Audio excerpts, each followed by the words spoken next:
game phase.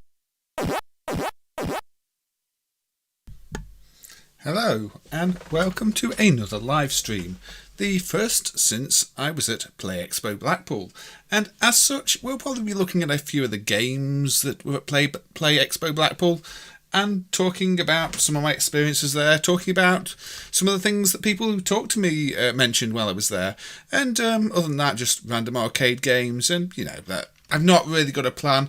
I've been quite tired after the whole event and been catching up with a bit of sleep. But I thought, I'd better do a stream because we are coming to the end of October. And I do want to make the last few streams of the month more Halloween themed. So get this one done now. Kind of makes sense. We'll also be looking at some progress in MAME. As, for example, the first game I'll be playing is Monster Zero, which is one that was recently, like a couple of days ago, promoted to working state. But anyway, let's first up greet everybody who is in the chat. We've got Cow with a moo, and we have the Ogre, and we have Thomas and Smedis and Bob Loblaw. We also have, scrolling down, being careful not to miss anybody. We have my partner Evie, who took the photos I'm using as the background, before I put them through Photoshop. And thank you for those, Evie. Good to see you in the chat, and we had a really nice time at Play together. So if anybody came to speak to us, I hope we gave it a good impression, because I can be quite shy and sometimes not the most approachable person, but I did have quite a few nice chats with people, so I hope I didn't seem too scary or anything. I think that might be everybody who said hello. Oh no, we've got Lo-Fi Kills. We have Lo-Fi Kills. I haven't mentioned Lo-Fi Kills. And GSI Matty. And I think that is everybody who's mentioned something. I don't want to spend too long going over the chat names because it's kind of nice. DJ Dance Classic is here too. Hey DJ Dance Classic, good to see you. Well, yes, all the Blackpool gossip. The panel recording, I think, is going up this evening. Although, I did do two interviews there. Well, we did the panel one, which was with Andy Sinden, who does the Sinden Guns, and talk about that later in the stream a bit. And I also did a one-on-one one with who was it with Stoffel Presents, but there was a slight technical issue with that one, which means there's no recording of it. So it went from sort of an interview that was meant to be broadcast to a friendly hour-and-a-half chat, but hopefully we will do something about that and maybe try and recreate the interview, although it won't be quite as spontaneous as it was, but we'll see. Anyway. Yes, I was there both days, Bob. So yes, that's why I'm kind of tired, because it was a very loud environment with lots of arcade machines and lots of classic computers and things like that. There was even like a new one with the Samsung DVD player with the new on Tech and Tempest 3000, which I have to say wasn't the easiest game to play because it's so flashy and so over-the-top trippy. It's very difficult to see what's going on. I do look forward to the day it is emulated, but I don't know when that will be because it's an incredibly complex piece of hardware. But yes, anyway, shall we just jump right into the first game? I think we should. So volume levels up a bit. I don't know how loud this one is because it's one of those that's got a bit of a DC offset, so it's not showing the proper volume. But never mind, that happens. And we will switch to a horizontal view. Take the frame counter off and full screen it.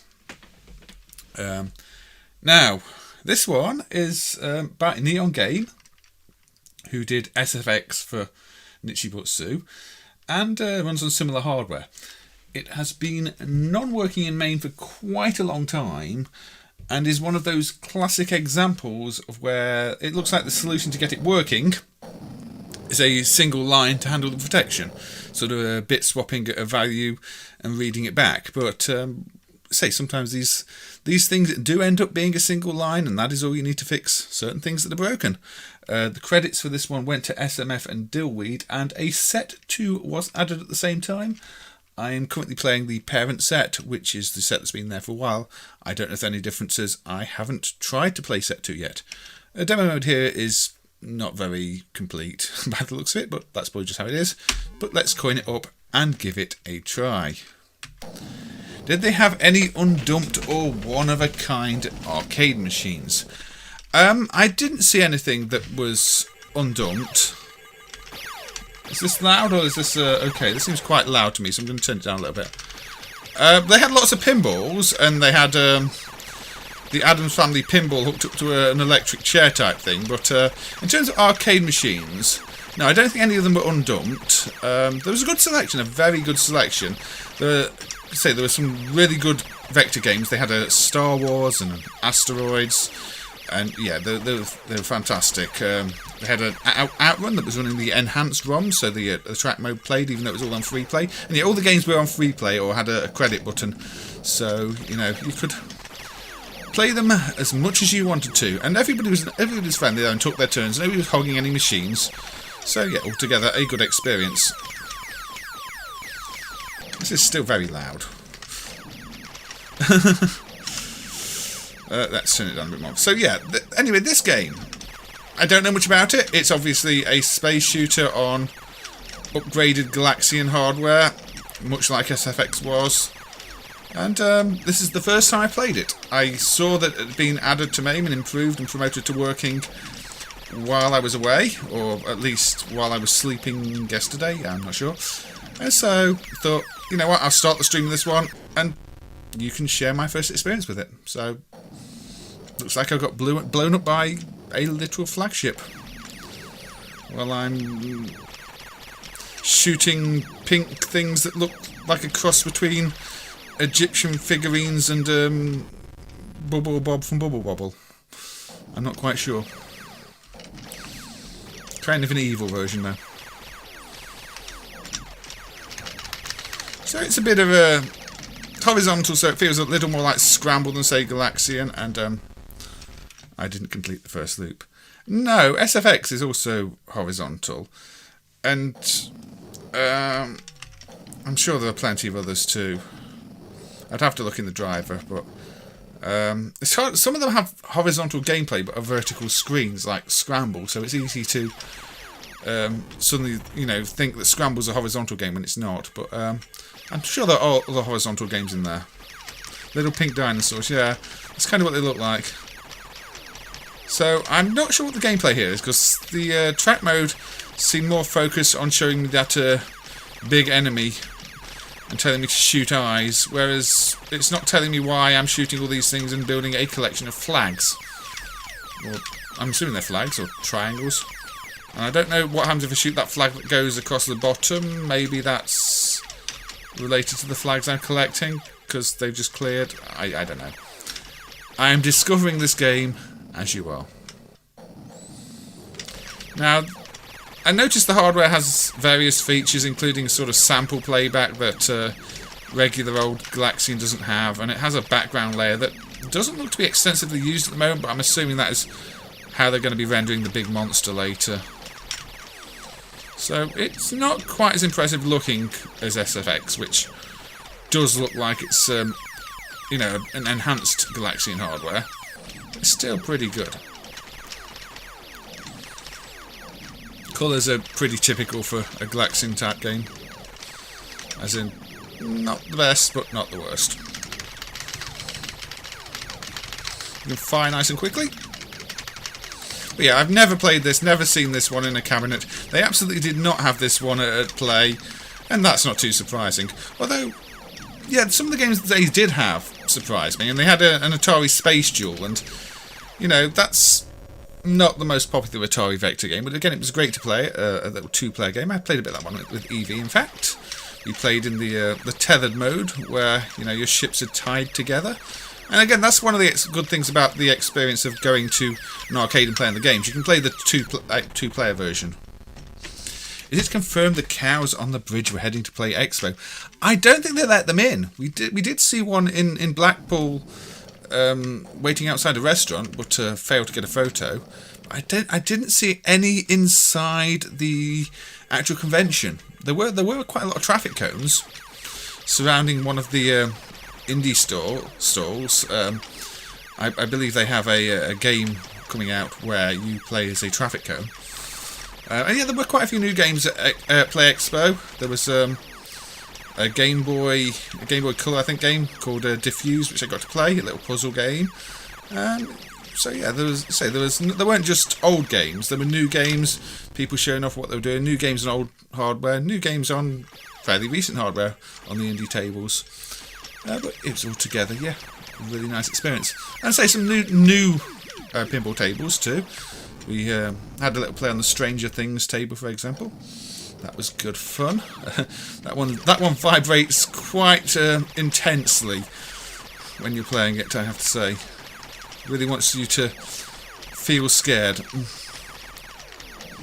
But yeah, I don't get to see many pinballs outside of such convention. I don't go to many conventions like that. In fact, that's the first big proper one I've sort of shown my face at, and you know, actually not just hidden away and pretended I wasn't there.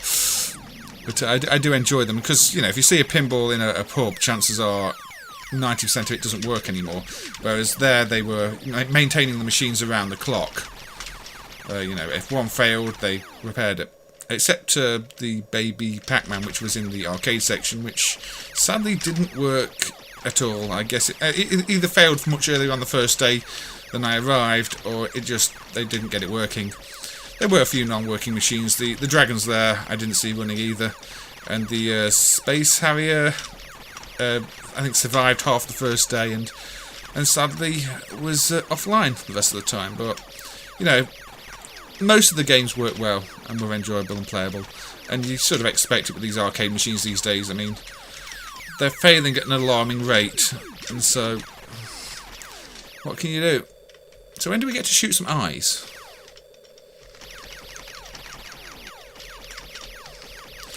Yeah, this feels a lot closer to regular Galaxian hardware, even though it is the SFX type hardware. It's not really using the features as much. So I don't know when we get to shoot this big bad monster. I guess it's at the end of quite a few other stages. But this is the thing they're promoting in the attract mode, and yet I didn't even get to this part of the game. I just played a horizontal shooter, not an into the screen, up the screen shooter. Yeah, Afterburner 2, I can imagine. Was it a full motion cabinet? Mo, because yeah, that is going to be one that probably shakes itself to pieces while you're playing it. Hey, Mr. Outer Heaven, good to see you. And yes, the 3K subs. That is something I'm going to have to do a theme stream around. I am thinking of trying to set up some kind of kill count and do a sort of 3000 must die type stream, combining it with just the Halloween horror aspect of things. Although quite how that will play out, I don't know, and I'll probably have to write a little script so I can hit the button whenever I kill anything in the game and decrease a counter.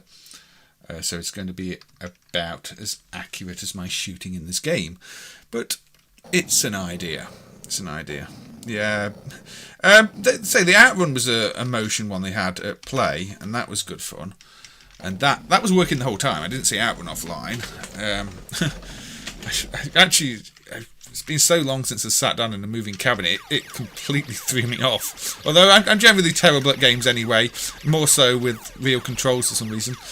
But yeah, I really enjoyed it. It was great to actually sit on it and sit. And they had say the Star Wars was a cockpit one, so sitting down in it, and again a great experience. And it was a good reminder of just how bright those bullets are in asteroids. Death count would be counter. What are you trying to say, Thomas? Hey, Diego, welcome. I hope you're doing well. Glad to see you in the chat. Do you have any favourite games yourself? Yeah. Anyway, I don't think I'm going to get to the big Monster Zero boss on this thing on stream. So this is one where we might have to move on to play a few other games and come back to it later or on another stream. But I just wanted to highlight that it had been improved in MAME. And it has missed today's release, unfortunately, because it was submitted a few hours after the freeze, I believe, or maybe even a day or two after the freeze. So this will be in the next release, not today's release. Today's release has a lot of UI improvements, localization improvements, no major new working games or anything. It's got Bob's NES improvements, though, where we have some lovely unlicensed NES games and hacks now working in the NES driver, because Bob Loblaw in the chat here has emulated quite a few pirate mappers over the last month, and the rather famous Flintstones Mario hack 7 Granddad is now supported, and we may have a look at that on a future stream, but not this stream. They didn't have a deluxe Power Drift at Play. They had a regular one, a stand-up one, and I played a bit of that. I did enjoy that. Power Drift is probably my favourite Sega racing game, actually, so I was definitely going to play that one. But that was Monster Zero. Right, so of the many conversations that were had at Play Expo, one of them was with one of the technicians, one of the guys who was maintaining the machines. I didn't catch his name because I'm really bad at doing that, but he mentioned that he had submitted a game for emulation in MAME a long time ago. He'd sent it to Juno man Chris Hardy. And it happened to be one that I'd actually worked on the emulation of back then with Pierre Paolo. This is Scooter Shooter, an 85 Konami game, which is apparently very, very rare. I didn't actually realise how rare it was until he mentioned that, it was a very, very rare game. So, if you're watching this, whoever you are, thank you for dumping this one all those years ago. Unfortunately, the What's New policy at the time was just to credit the devs who had worked on things for the most part. So, again, I don't know exactly who you were, but it was nice to have a chat about one and, jog a few memories of something I'd worked on the emulation of years ago. So, this is a Scooter Shooter. Now, the machine wasn't there because I'm assuming it had been sold many, many years ago. But, again, people's stories of games that they personally dumped is, one of the interesting things to hear, especially, when you're at an event and there are people there who have contributed in MAME over the years, which was the case with this one. Now, the game itself is a versus shooter. I believe I played it on stream before, actually, and probably didn't get past the first stage, because that's what usually happens when I play this. But let's give it a go. I mean, most of the time, if you say versus shooter, you're going to think of Twinkle Star Sprites by ADK, the Neo Geo game. But in this case, it's maybe a race rather than versus shooter. But, you've got to clear the waves of enemies and get to the end before your opposition. And then there is an actual player versus player fight, which is why I usually fail. Maybe I should put in 2-player mode, then I couldn't fail.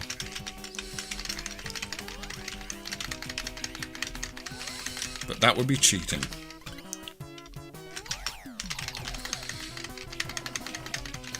That's a handy short-lived weapon. So I'm playing on the top screen.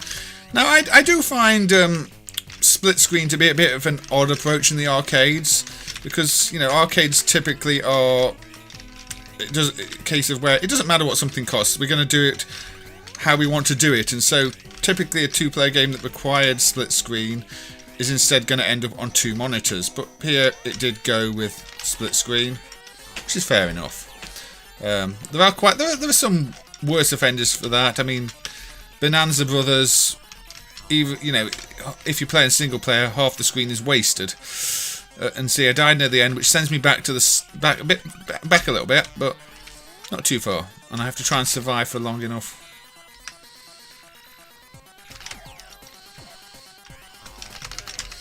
And I think it's Xenophobe, the Atari one, has a 3-way split screen, and say a huge waste of screen space. And the infamously bad Spy Hunter 2 does it. I mean, split screen games are amazing on home systems. I love them there. But on an arcade, it's kind of odd. They had this on Game Room on the 360. Oh, wow.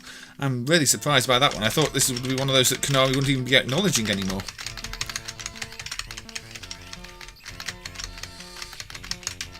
Because it's a very obscure game.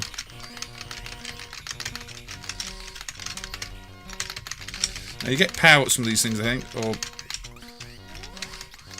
I don't know, you have to beat the opposition here, and it's a bit trickier than I would have liked it to be.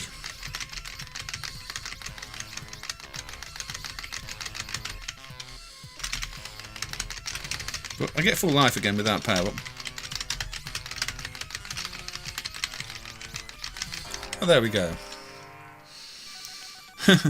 Yes, Spy Hunter 2 does. I don't know why they didn't just go with, better hardware, I think, machine, but Spy Hunter 2 was unloved for a reason. Zybots is split screen. Yeah, they had the Zybots at Play, actually. That is one of the machines they did have. It's not one I got to play, but cause I never really play Zybots anyway, so the draw isn't there for me. But they did have one of those. I think it was one of those where on free play it doesn't do much in the attract mode, so it wasn't actually that appealing to watch. They also had a Blasteroids where I confirmed the glitch where you can soft lock the game. I wasn't mean enough to actually soft lock it, but I did do the initial glitch of corrupting all the colours by not choosing a warp zone. It's quite amazing that Atari never noticed or never fixed that bug, because it would have been trivial to, add a timer and force that warp, or just not deplete the fuel on that screen. But that is how the game shipped. So, there you go. But yeah, that's one of the things I want to talk about is, because a lot of the machines were on free play, a lot of the games don't have proper track demos on free play. So the machines that had a credit button generally look nicer because they were running their track modes properly. Although you say you had the Outrun, which was running the Reassembler's Outrun Enhanced set, so that did have a track mode despite being on free play. One thing I did notice with players, though, is that credit buttons confused them.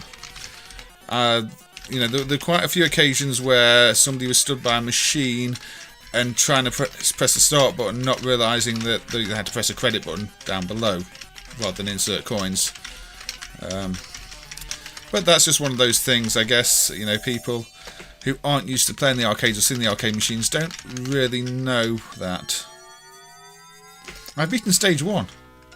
In fact, I'm on stage 2. Clearly the experience of playing arcade games, well, despite, doing really badly at them, has helped.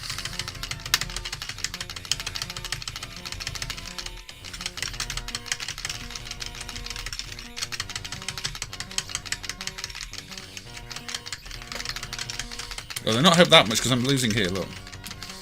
I need that life, No, the player 2 got the life.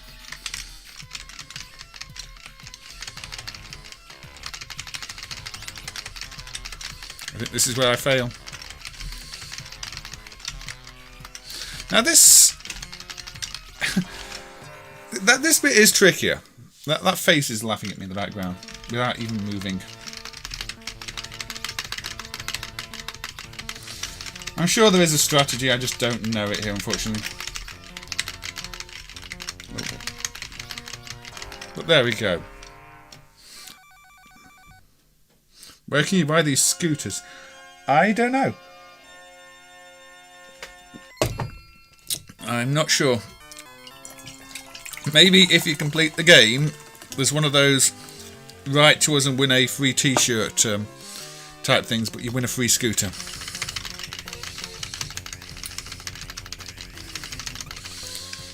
Oh. Anyway, now we are in Egypt, clearly. Got a nice funky tune here. But we're not going to hear much of it, because that is a game over. Now, Shu, May, interesting high score names. Anyway, let's enter my initials, and then we can think about the next game. Well, actually, I'm already thinking about the next game, which is why I'm taking my turn to enter the initials. But yes, Mrs. versus Mr. Apparently, this is probably not the earliest game with a female protagonist, because we've seen earlier ones, but it's quite unusual, isn't it, for this type of versus game? Split screen, female protagonist, yeah.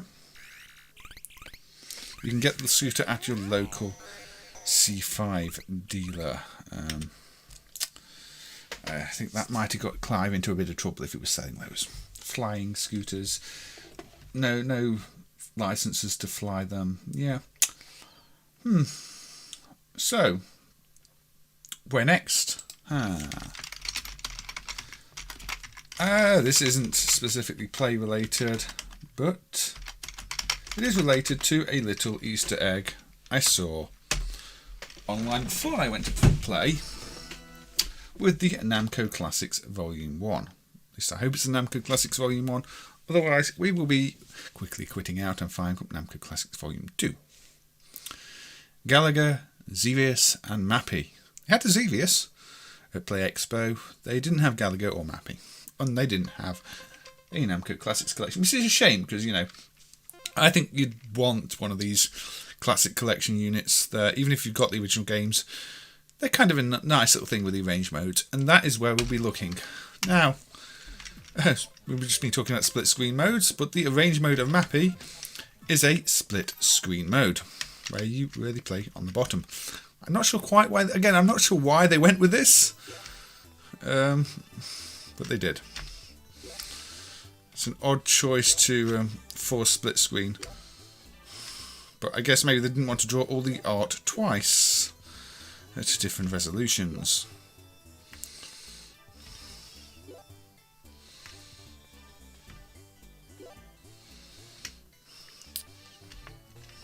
Final Ridge Racer. That's the crossover nobody knew about. I did play a game that said Final Lap. I think it was Power Drift. That's the closest we got to any kind of Final Lap at PlayCam.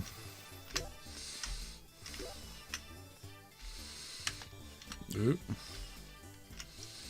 You got me.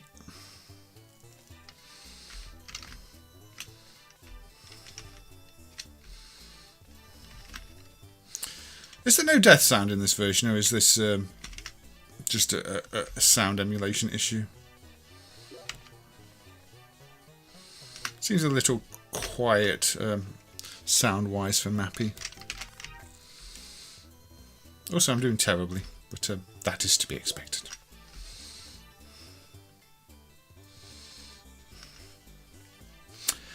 Anyway, you see Mappy. It's Mappy. This isn't the secret Easter egg.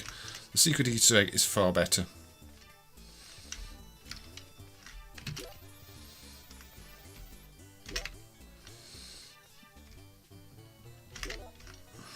I forgot you can close the doors that far away. It never makes sense from a, you know, your hands nowhere near the door point of view, but is how the game works. Kind of important too.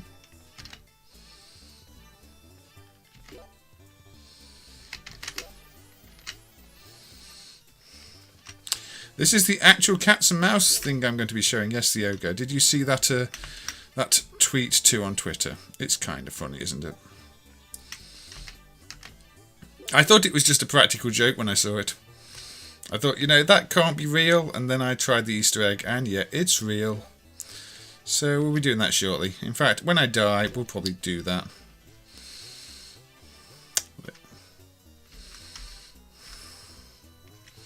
I don't like the level design here. It seems to get too hard, too easy.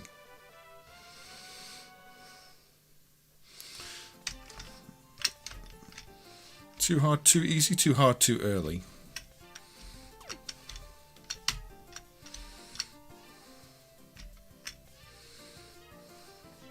Now it's not split screen, but it's a bonus round. Which of course follows the Mappy tradition of having you bounce to collect balloons.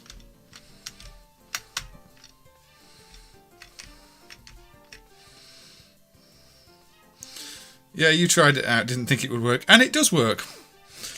It's just the strangest little Easter egg. I mean, I know Namco did like their Easter eggs, but I wasn't expecting it to work. Anyway, there we go. Oh, we've got a new theme.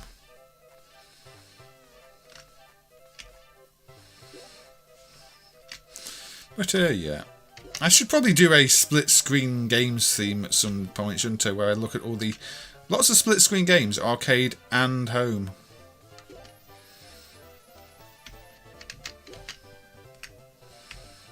But how many lives we got?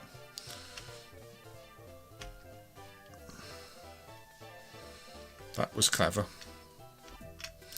Okay, continue. No, I don't want to continue. Right.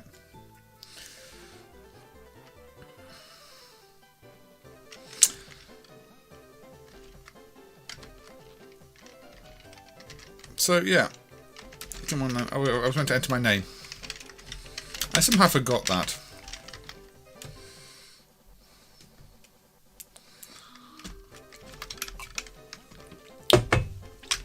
Oh, it's not letting me? I don't know. Anyway, let's try again. Go to Mappy. Go to Arrangement. Now, if you hold down button 1 and press Start, no, button 2. Is it button 2? Or is it both buttons? I can't remember now. Is it both buttons? Hold on, I think it's both buttons. If you hold both buttons and press Start, yeah, that's it. You get Mappy with, well, realistic looking cats and a rat / mouse. So yeah, it's both buttons when you press Start. I'd completely forgotten what the actual Easter egg was. But if you hold down A and B when you're pressing Start on the arranged version, you get these graphics. Both buttons, yeah. I figured that out now, the Yoga, after embarrassingly forgetting it, even though I've actually got it written down here in the text file that I'm referring to while doing this stream. All that preparation I put in before the stream, and I still managed to do that. Well, at least I've shown you now. But yes. Yes, Neil, we are playing a bit of the Namco collection because I saw a couple of weeks ago on Twitter that Hatsumi Mike had posted that if you hold down both buttons and press Start on the Namco Mappy Arrange, you get a mode where you play as realistic cats and mice. And somebody was clearly having fun. I mean, it's not even an obscure code to enter. It is literally just both buttons when you press the Start. So I'm sure a bunch of people found this back in the day.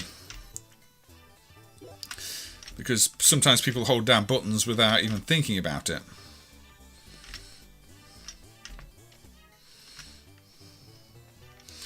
The realistic mouse here does not appear to have a police hat, no.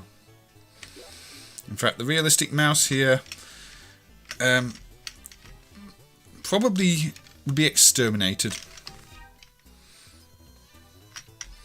They have no official identity at all, and therefore would probably just be considered to be a pest, as opposed to a police officer.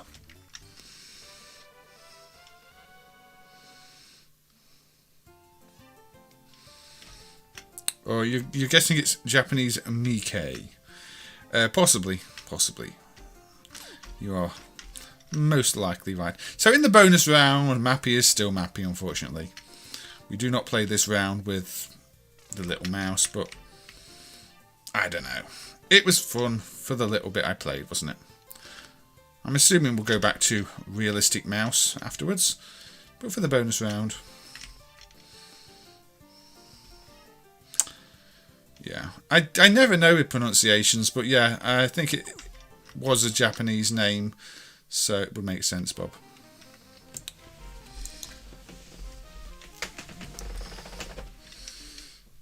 So there we go. Next round, and we're back to a realistic little mouse. Sadly, this does not work in the non-arranged version, so you can't play classic Mappy with realistic animals. But there you go. Let's kill little friend here off. But I've got too many lives.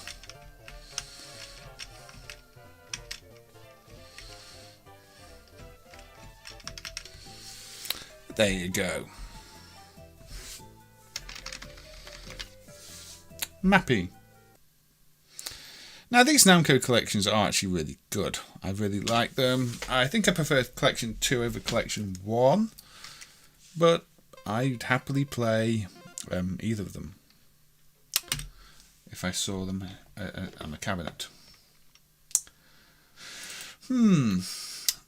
Now, they also had, at Play, a personal favourite, which I've played plenty of times on stream, but we will play again. Which version shall we play?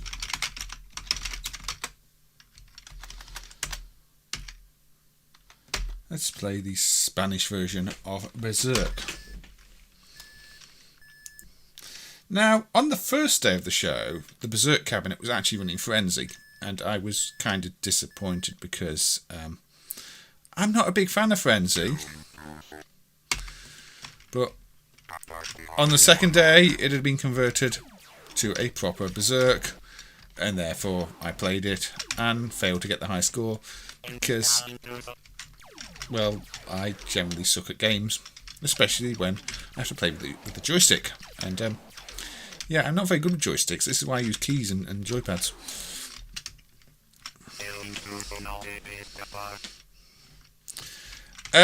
Yeah, I think there are some cases where the games might crash due to protection. I'm not sure. Pac-Man used to reset, but I don't know if it still does. So I think it's maybe cautionary, you know, rather than anything too serious. I mean, I did wonder there if I could enter my initials or not, but that was probably me entering blank initials. So it might fail on things like that, I'm not sure. But yeah, I've not had any serious issues with them lately. I think there may be a few video emulation issues still. I think one of the levels in the arranged dig dug ends up with bad graphics or something like that. Because it's quite a fancy video chip they've used for the collection. As you can probably notice if you've seen all the rotation it does, especially on the second collection.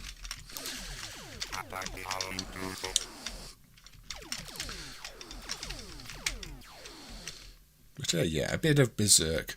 Now, you know, regulars on the stream will know my donation notifications and subscriber notifications. Use Berzerk speech samples, the English version. So one of the reasons I play the non-English one on stream tends to be if something like a donation comes through, I'm not going to get it confused with the game sounds. So here I'm playing the Spanish version. I could have played the French version or the German version, but Spanish it is today. Now, one of the strategies on Berzerk is actually trying to get them to shoot each other and guide them into each other. So, you know, you save yourself shooting them by just taking advantage of the fact they're not the most intelligent robots. No, you cannot kill Mr. Smiley Face. And no, his name is not Mr. Smiley Face. It is, I believe, Evil Otto.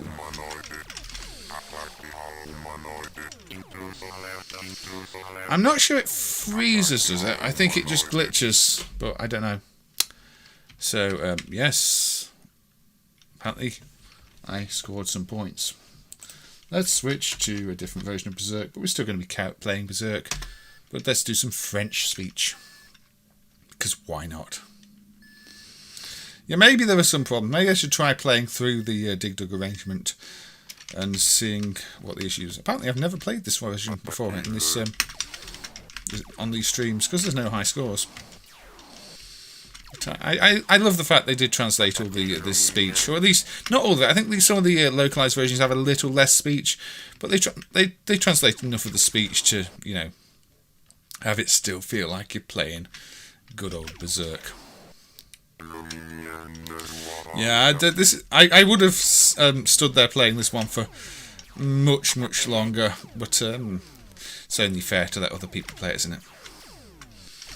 The graphics are so primitive, but it's such a good game. It's one of those who needs graphics when the game works so well.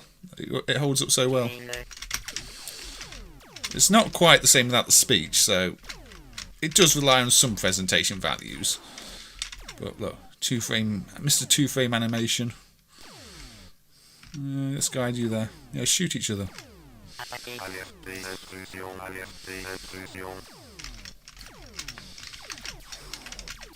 But the simplicity here works. Frenzy makes it too confusing with the wall shots bouncing and everything else. But yeah, we'll probably play a bit of Dig Dug in a bit. A little while. Don't know how to play the arranged version. Yeah, I'll probably play the classic collection, but maybe the regular version in it, just to be a bit different. So when this credit is out on Berzerk, we'll move on, because I think I've played Berzerk a few times on the stream before, and I'm not going to be having my best game on it, especially not if I die there. Oh well, let's enter my name, or initials, and continue. There we go. A very pathetic score on 1980s Berzerk. So, where next? Is that what it says, Neil? Right. So, yeah, I did mention that Andy Sinden was there, and the panel I did at Play Expo was with Andy. And one of the games he had running on his light gun display cabinet, well, display setup. I say cabinet. It was a PC based setup, I believe. He had Alien 3 on there. He had Virtua Cop and I think Gunblade New York on the Model 2 emulators, and so this one was one. This one does have a cursor anyway, but the point of the guns is they do work with that. You haven't to have a cursor or anything like that. But it was good to have a little chat about this one with Andy, because the Sega System 32 driver is one of the ones I worked on back in the day, and I have fond memories of making improvements to it. For example, it was originally in the model emulator, but when I was doing it for MAME, I discovered things like the RGB brightness control, which this game makes quite extensive use of.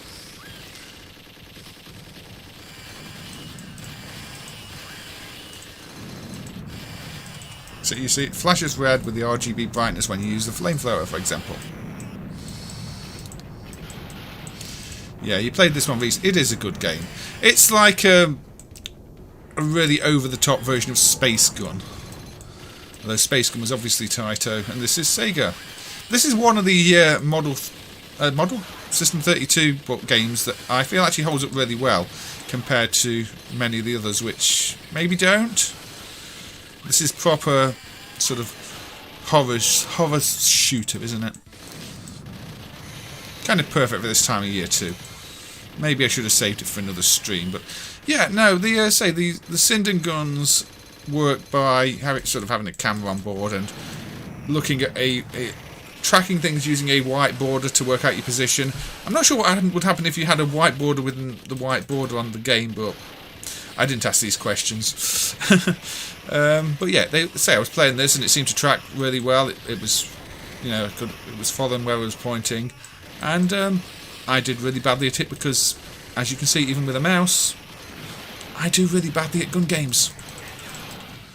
But yes, it seemed like really good tech, and it was one of the models with the recoil, so whenever you fired there was a nice bit of kickback on the gun, and nice strong, it felt sturdy and a good solid well built unit. So yeah, I did enjoy having a play with those, and obviously he was using MAME on his little setup to demonstrate it.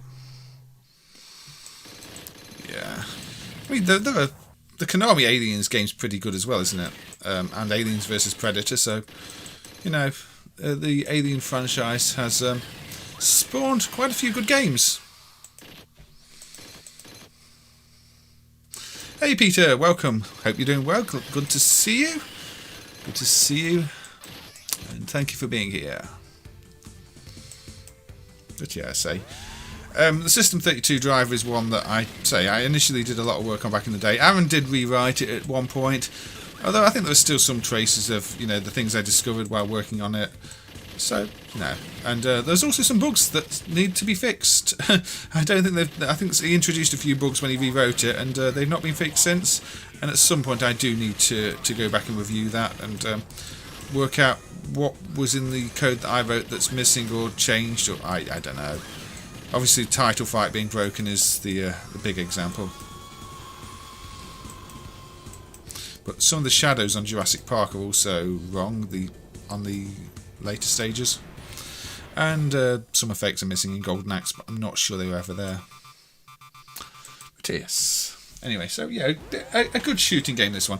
And I was talking about other games, and I kind of hoped he was going to have Dragon Gun up, but he didn't. I think most people were happy playing Virtua Cop and Time Crisis, to be honest, because they tend to be the games people know. And yes, he was using a modernish version of MAME, where Time Crisis helicopter bug doesn't exist, and you can quite happily destroy the helicopter rather than, you know, getting stuck on level 2 or wherever it is. So that was a nice bonus, because you still see a lot of people using the old MAME version where it doesn't work, or they think it works, and then somebody plays it, they get to level 2 and that doesn't work. So I think the fact he was aware of that and made sure to use a version that worked properly was good to see. You know, somebody who's actually on top of his stuff rather than just trying to sell you a product.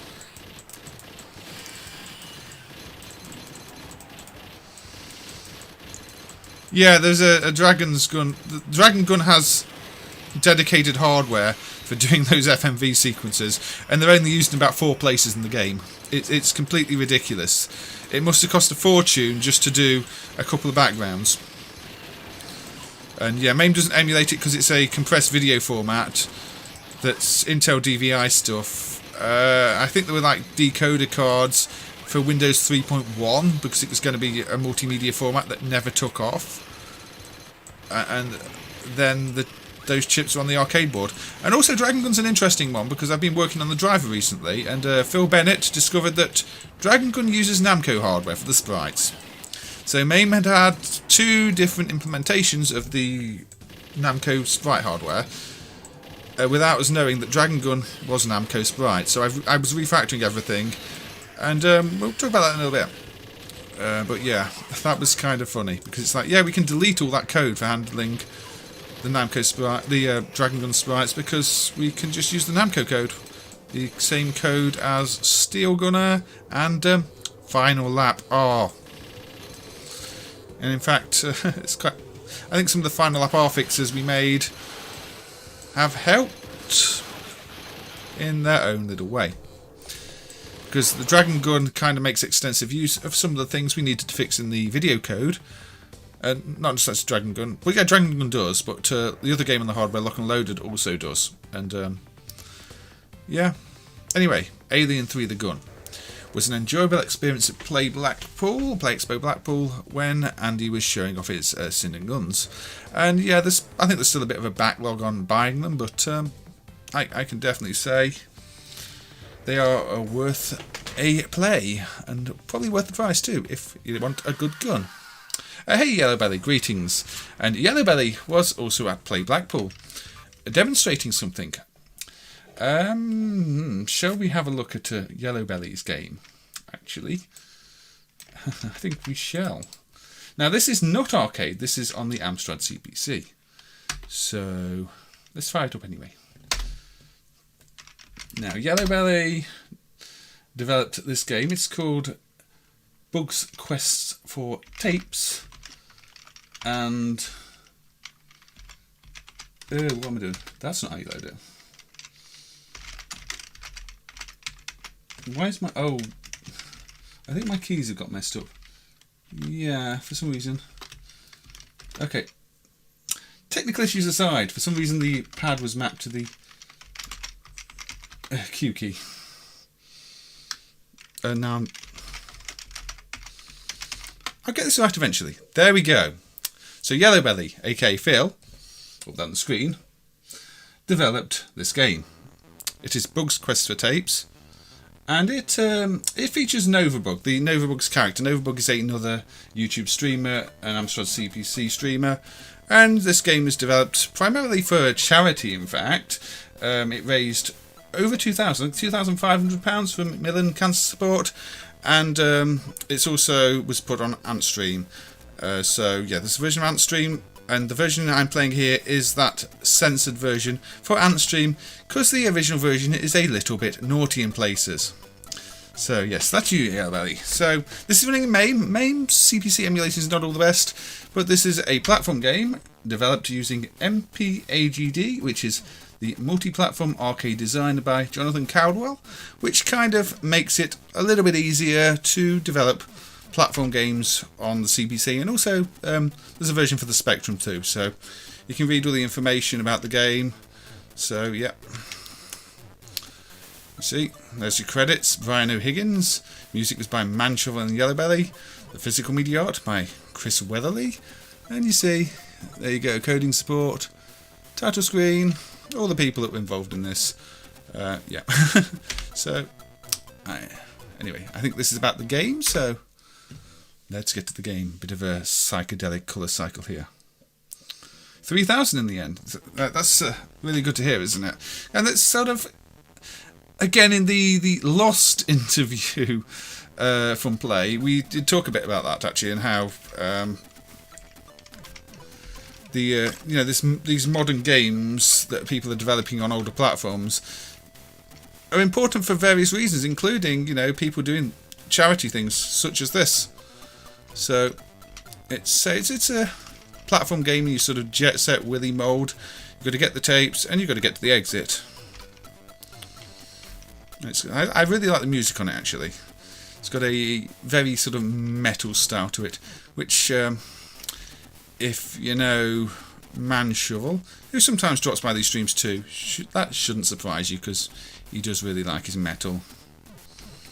So let's give this a play. Can we boost the game volume a bit? We can indeed. We can indeed. So if it's too loud now, let me know. If it still needs boosting a bit more, also let me know. Now I did have to add this to the software list myself to play it. Yellow Belly kindly sent me the disk image I'm using, so if you can't find BQFT in the software list yourself, that is because it is not there. This is the sensor that I could play it on the stream and just talk about it a little bit, because this was demonstrated at Play. It was one of the games that was used for one of the panels actually. Mikey and Janie bought their Retro Game Roadshow. I can't remember exactly what it's called, but I'm going to call it Retro Game Roadshow to Play, and there was a challenge round where the contestants played this game, and every single one of them scored 0 points. So I'm already doing better than them. Although they did start on actually quite a tough level, if I'm honest.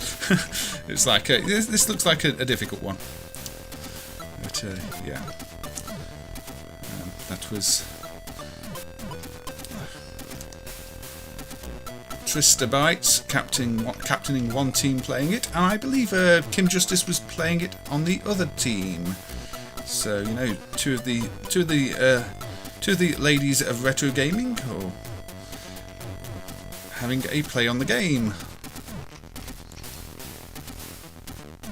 Yeah, it's the first ever Amstrad CPC game to go on Antstream. And yeah, well, I might not philosophically agree with streaming services for games. The Antstream guys were nice people, and I had a nice chat with them about stuff too. I think my main problem is when it's the people licensing out the software not considering that things might get lost if they're exclusive to a streaming platform, and provisions do need to be made to make sure that type of thing doesn't happen. Because you don't want to see, because sometimes publishers will go under and then games have to be removed. If it's on a streaming service, that risks it being lost forever. So maybe solutions are needed to that kind of thing.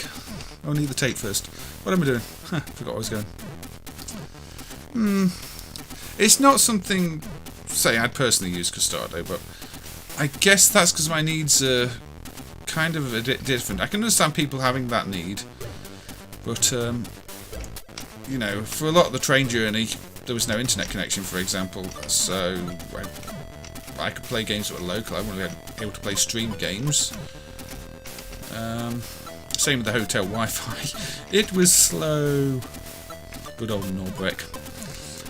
But in some senses, yeah, if you don't want to be bothered with the emulators and you want to play it on some other platform, it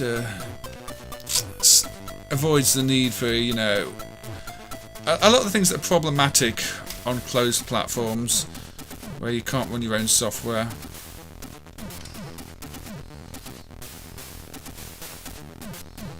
Yeah, they do have some good competitions and the like too, so there's that side of things, you know. There's it's not all about just the games, there is a community side to it, which is kind of interesting. I've often thought about trying to use MAME's Lure plugin system to do some kind of achievement system in MAME or the like. Although I know there's already retro achievements. Kind of went through that platform. But never mind. How am I doing? I've still got 22 lives left, so you know. I think I did select easy mode. I believe you get fewer lives on the harder mode, don't you, Yellow Belly? Now, I did also talk with the Evercade people at Play, and say I really like what Evercade are doing, because that is actually bringing physical media to people. It is, you know,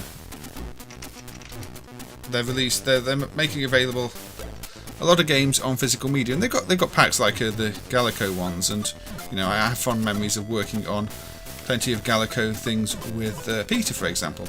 I don't think they're running any of the protected games at the moment. They do have glass on there, but I'm assuming it's probably the censored Korean version, because I can't imagine them putting the adult version on there.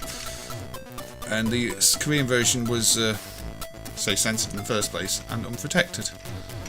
But it'd be interesting to see what else they've got coming out. It'd be nice if they do put some of the protected versions on there, actually, because that was quite a bit of work for Peter and Morton, the late Morton, who I enjoyed working with on getting those emulated. So yeah.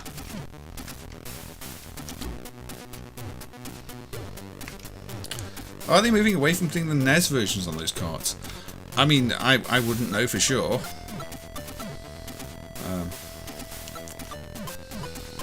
I think, you know, potentially they could be. Yeah, there is a Gaelco game pack on the Evercade, yes, Medis. And I don't think they got NES versions, so in that case they would definitely be moving away from the NES versions. Some of the NES version stuff might be a case of licensing, for all I know, because, you know, if you're working with some of these companies, they will say, oh, you can only license that version or that version. There's a Gaelco one too. I think that is the Gaelco one of the NES ones. I know the Namco one looked like NES, Dig Dug and everything. See, I fell through the platform. There's the odd bug in this game where sometimes you will fall through platforms, unfortunately. I have seen it with other AGD titles. I think sometimes the collisions in AGD can not always work how you expect them to, but that's not Yellow Belly's fault.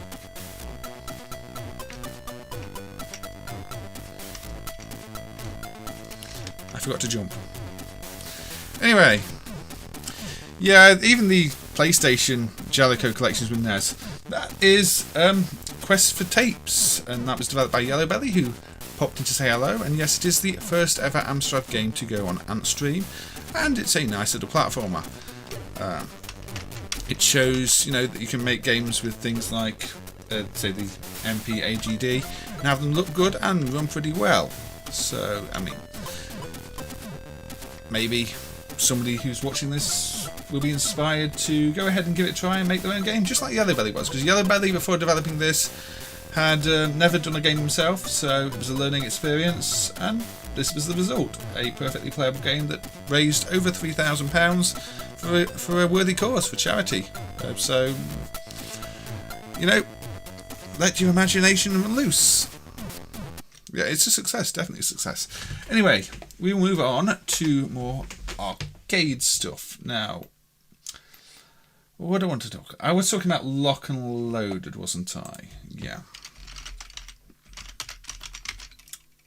So yeah, this is one where the finding out the sprite chip was shared really has improved a few graphics. It's not perfect yet, which is why it's still marked as not working, and I have not done a proper video on it yet because there's still some priority issues.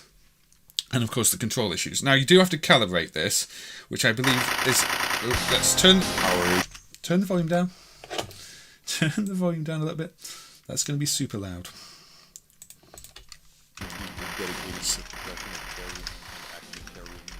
Now you do have to hit F2 to turn the service mode on. Then you have to reset, which is F3, while holding, I think it's 2 and 9. If I've done this right. There we go. Then you get the aim screen. So, shoot there, press grenade, shoot there, shoot there, shoot there, and shoot there. Now, whatever you do, don't calibrate the player to inputs, because it completely breaks things and causes the game to just crash when you're trying to. Don't ask. It's some kind of timer issue. Maybe interrupts happening in... gun interrupts happening in the V-blank interrupts. I'm not really sure. Either way, it causes problems. And there are problems with this when you shoot at the bottom of the screen anyway, which we may see. But the point is, merging the gun code has improved a few things. Now this is clearly a bit of a Lethal and Forces ripoff, if we're being polite. So, we'll go with the Science Lab. Terrorism, yes. It's more Evernez at the moment. Yeah, I mean, I think they're probably looking for ways to move on from that. But it's nice to have a physical product for things. And, you know, they did say they're going to be bringing some indie games, original games to the platform too. So, you know, that again, it's going to be, you know, a platform where you get new games. And new games on physical cartridge is something I can always get behind. You see, if you calibrate the guns, it is kind of playable. Just don't shoot near the bottom of the screen. Now, the guns will hook up was done by Kale a while ago, but the video fixers, which improve priorities in some scenes, are a result of merging the video code. Now, what I think has happened is the Dragon Gun implementation did not handle the custom clipping windows that can be specified by the sprite chip, and what I thought was a priority bug is in fact the game clipping certain sprites to certain parts of the screen, and it was causing me to look for missing priority registers that weren't there.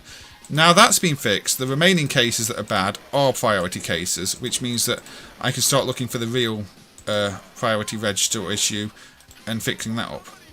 So, you know, one problem was masking another problem, making it more difficult to figure out the real problem. But just merging that sprite implementation, so thanks to Phil Bennett for actually noticing they needed merging, has really helped. Now, I think this is one of the stages where there are still issues with the video that I need to fix. But you see in fact, I'm going to reset, I think, because I've probably chosen the wrong stage to demonstrate with.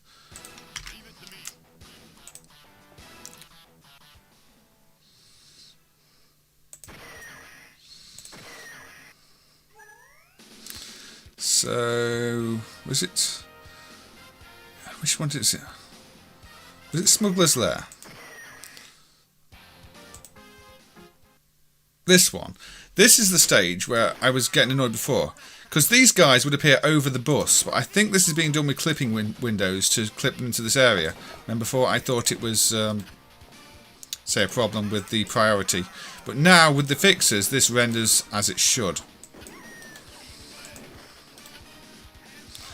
I can't remember if this is also the stage which shows the helicopter fix, but we'll play it for a little bit. I think that might be the office stage instead, to be honest. But you can see, it would be quite nice to get this one working properly.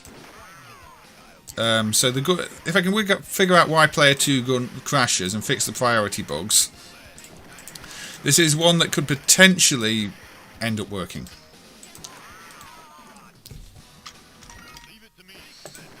But it is quite playable as long as you say, keep in mind not to shoot down, don't shoot objects down here at the bottom. Oh no, this is the one with the helicopter. Good, good, good.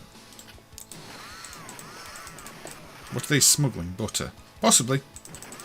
It is not specified. They did have a Lethal Enforcers at play, actually. Lethal Enforcers being another one that I did quite a bit for the emulation of back in the day. Although I'm not sure how well it holds up at the moment. I remember never being quite satisfied with my emulation of Lethal Enforcers, but it's not one I play. Yeah, in previous versions of the game, this helicopter didn't render properly, in previous versions of MAME.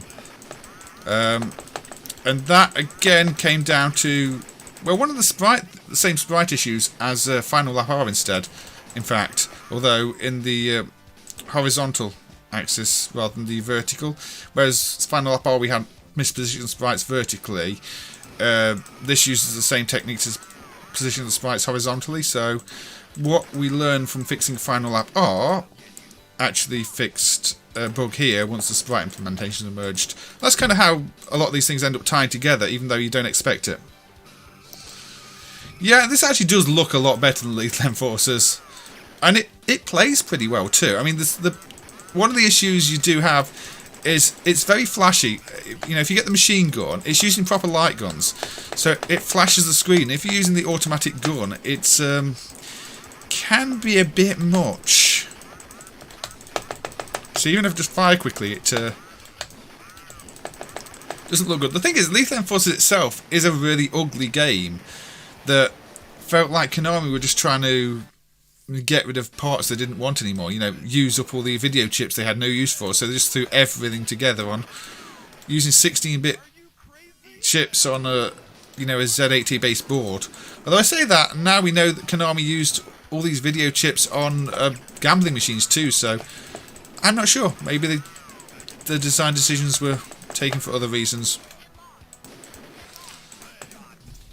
But yeah, technically this is not a bad... This is the automatic gun. Look at that flashing.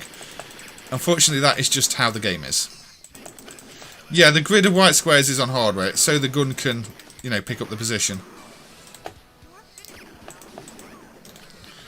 I know these days some people have got MAME cheats to hide the flashing on certain games, but yeah, there's real hardware videos of this where you can see the flashing just as bad. But yeah, it's not actually a bad game, and it would be nice to get the emulation properly fixed up. And again, I'm sure this is one that would be pretty good with one of those Sinden guns, but obviously it wasn't being played at the show because the emulation isn't quite right yet. No, flashing screens is quite common. This is one of the scenes that still has priority glitches. You see the helicopter is behind the... In fact, this whole background here, all these clouds are a sprite. And the helicopter's a tile map. And, yeah, you can see in the viewer, in fact, there's your helicopter on the tile maps. There is no sky tile map because the sky is a sprite, which has a lower priority than tile map, and that's not hooked up properly yet. So this is one of the places that I do actually need to fix the priority. There's a slight disagreement with the priorities between this and Dragon Gun that I need to resolve. Dragon Gun also has a scene which seems to suggest it needs the order in which the row and column scroll gets applied, swapping over, but that breaks many other things, so I don't know if there's a register to control that or what. But yeah, that is a bit annoying. But anyway, Lock and Loaded, that is one to look forward to in the future. Does the game have a game where you one-on-one fight in a helicopter in a chemical plant? I don't believe so, Smendis. But it may do. I can't remember. I played through every stage to see what video glitches there were, but I can't remember. I sort of was just going through them and not paying much attention. But anyway, that was a bit of a loud noise. Shall we talk about some MAME improvements of late? Let's talk about a game I can't actually play. Mature.ini, I believe, is what Bob would say. Pipeline, 1990, Daehyun Electroinics. Don't think I streamed this one already. Imperfect sound. Previously it had no sound. Now, do I remember the invisible helicopter? No, I mean at least the rotor blades are visible, because that's the thing you really don't want to be invisible. So, the fact that we have this scene in the attract mode, complete with a little wink, tells me that this game is probably not stream friendly.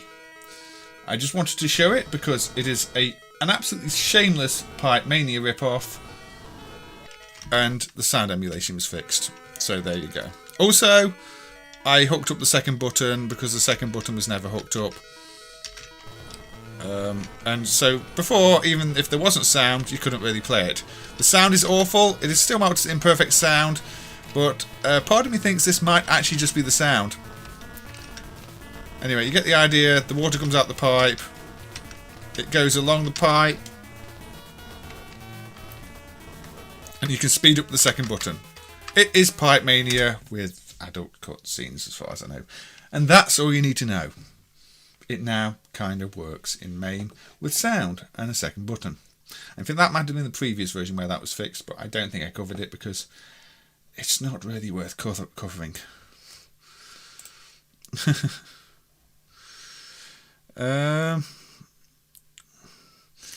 Yeah, it may just sound that awful. I don't think we have real hardware references. It's not a good or well-liked game, or one anybody cared about fixing the sound emulation until recently. It's also protected, although the MCU was dumped ages ago. Right, vertical view. Let's talk about another game where there were some improvements. And then we can go back to talking about Play Expo, I think. Botanic. Botanic is a game by Itisa, a Spanish developer who worked quite a bit with Valadon on Bagman hardware. Now, this set is a Bagman conversion and has obviously got... It's been in MAME for a long time. It's been marked as working, but it's never actually worked. Because for some reason, where it reads the protection device on Bagman, they've got some other device on this game that returns a different value. It always seems to want the same value, but if that value isn't returned, you get a corrupt title screen. So the fact it's booting to a correct title screen now, you know, it is something. But without the correct protection value, it just aborts one of the game functions quite early on, and that game function is kind of important for setting things up, like the tile banks and enemy positions. But all it is checking for is a fixed value. So let's adjust the volume a bit. This one seems a bit quieter. Now, what's interesting is this Bagman conversion set has quite different sound design. No, it's quite loud. Oh dear. When you eat a leaf in this one, the eat sound is actually being produced by the TMS 5110A speech chip. And while the non-conversion boards, which, you know, were a much cheaper PCB, not a Bagman conversion, didn't have that chip, so they do the sound with the AY instead.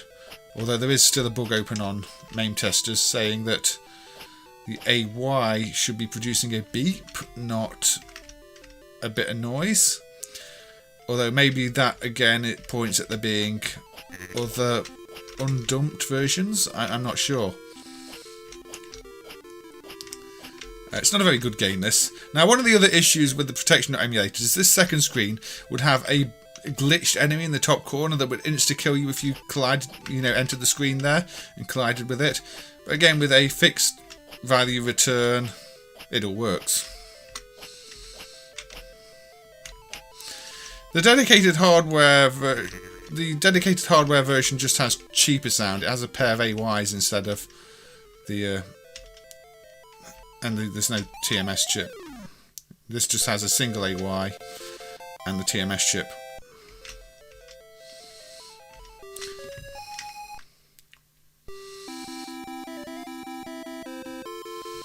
Interesting, the game's got other quirks too. Some of the sets have a language dip switch, but if you switch the language dip switch between, I think it's French and Spanish, in French mode, I think it is, you don't get any of the power-up bombs, which makes the game much more difficult. Was that intentional? Did they do that so that it could only really be sold in one of the regions? It's not clear, and I'm sure that's a story we'll never know unless somebody comes forward. Yeah, you have to uncover the leaves to find out where you can go in the maze. It feels like a very Euro idea for a game, which it is a Euro game. Again, there's a little bit of the is done with the speech chip there. Now, when you got to the second level without the protection emulated, you would suddenly go in super slow motion, which again made the second level basically unplayable.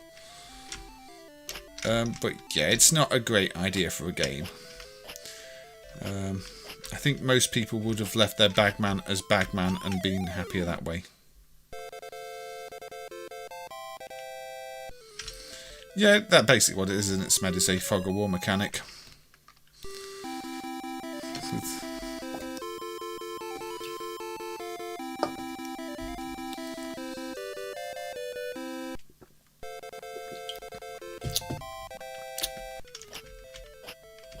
But yeah, that's that set. If we do briefly look at the parent set, this version you see has 2 AY chips.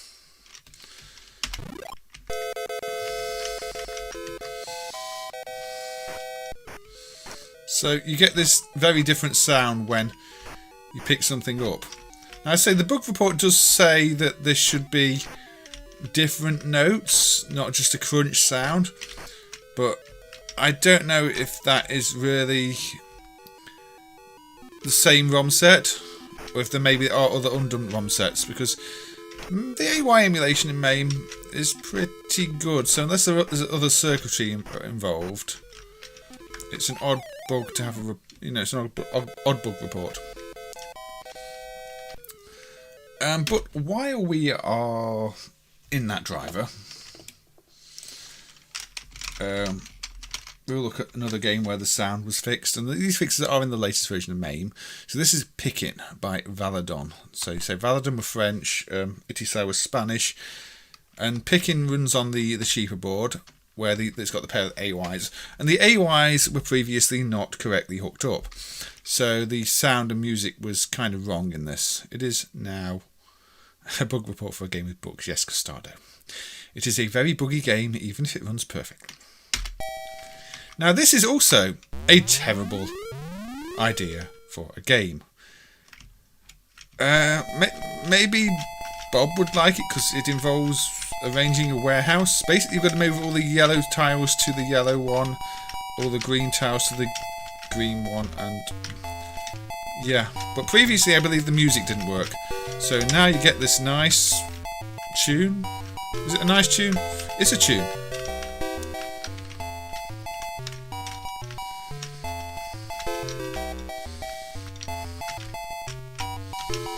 But yeah, you can't pull a square over another square, so you've got to place the pieces in an appropriate place to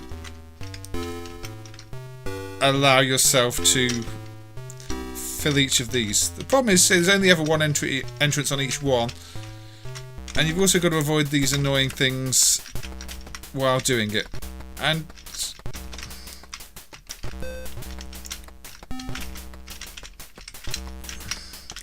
it's just a bit annoying.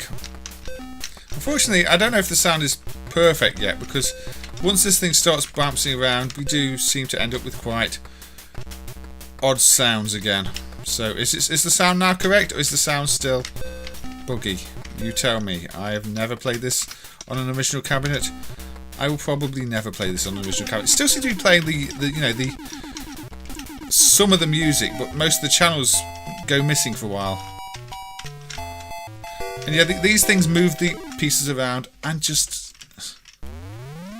It's the BBC cricket theme song, Soul Limbo. That doesn't sound like something that would fit in this game. So, yeah...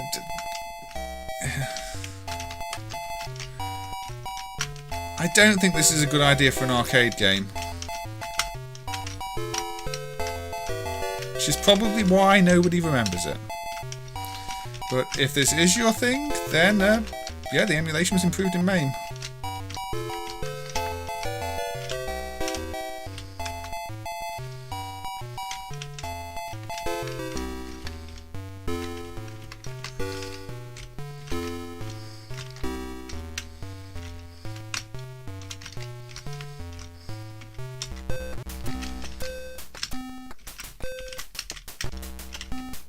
See, that one's now closed off. That one's done, but I lost it. It is such a frustrating game. That thing bounces you around and moves you to where you don't want to, and that kills you. There are far too many pieces. It just takes too long to play a level. I seem to recall the stopper thing blocks you too. Yep, you can't go past the stopper once the stopper's in. Just to add to the annoyance of this game.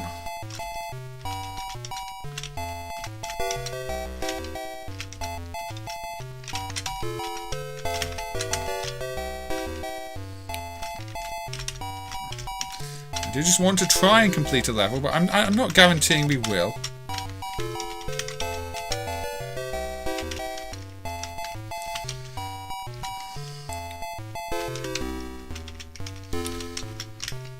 It's just tedious. That's the best way I would describe this game, is tedious. Oh, we've died. We've not completed a level. Anyway, Pickin by Valadon. You know, it makes me just kind of think that Valadon got lucky with Bagman, and I don't. There are more levels with more colours. If anybody has the patience to play it for that long. Maybe it would have worked as a home computer game. As an arcade game, not for me. Anyway, shall we go back to talking about Play Expo? Yeah, so another game they had. And a nice two-player classic. They had a Snow Brothers. Need some more steel drums. DS Shovelware. Yeah, it says not the best arcade game, is it? Pickin. Snow Brothers, on the other hand, is a fantastic game, and one that Evie, who I went with, greatly enjoyed. We were playing it two-player, but she even went back to play it on her own a little bit when I was busy playing Hang On, I think. I'm not sure. I was playing something else, and she went to seek out the Snow Brothers again and give it another little play. Again, it's one that's a lot of fun with two players. Can't really demonstrate that on stream, but you know, you can send the snowballs flying, and they're harmless. They're harmless, thankfully, but they will cause the other character to be rolled up into a ball along with the enemies and bounce around the screen.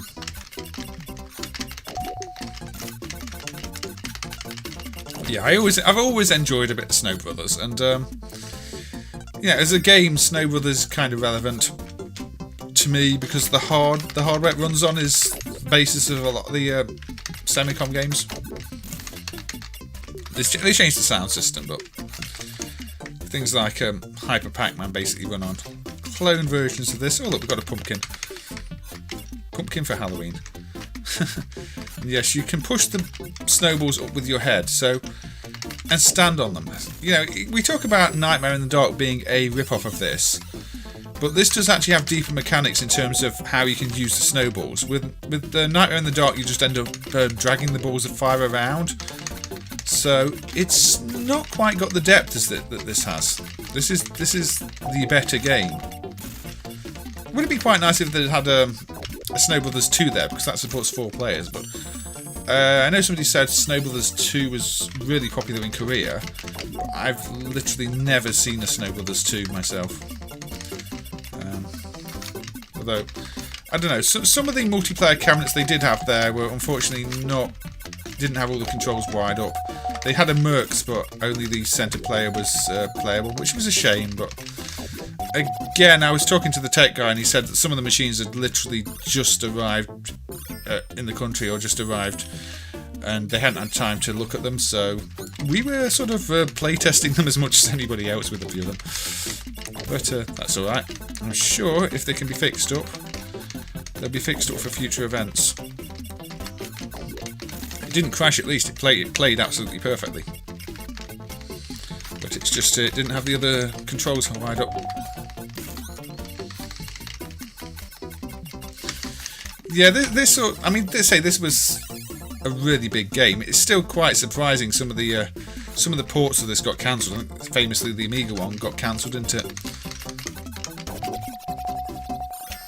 Because it was one of those games that was everywhere. At least from memory. Captain Commando I don't remember quite as much, but I probably wasn't looking for Captain Commando. But yeah, this Puzzle Bobble, Marvel vs. Capcom, that's in many places too. That was a play. There was a Marvel vs. Capcom.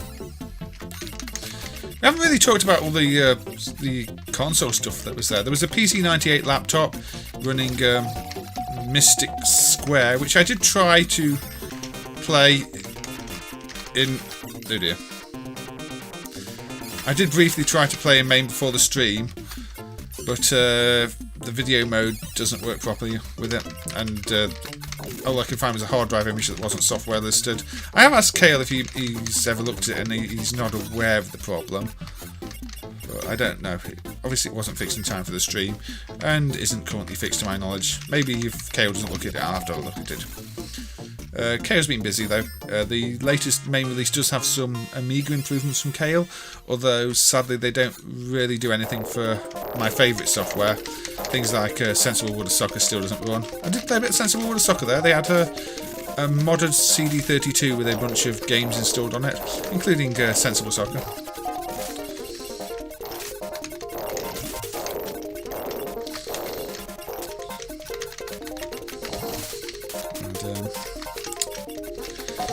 OBJ's was there selling his pads for many retro systems, sort of, replacement pads for even some of the more obscure ones, little game pads you can use with the different Spectrum models, Master System, all of them.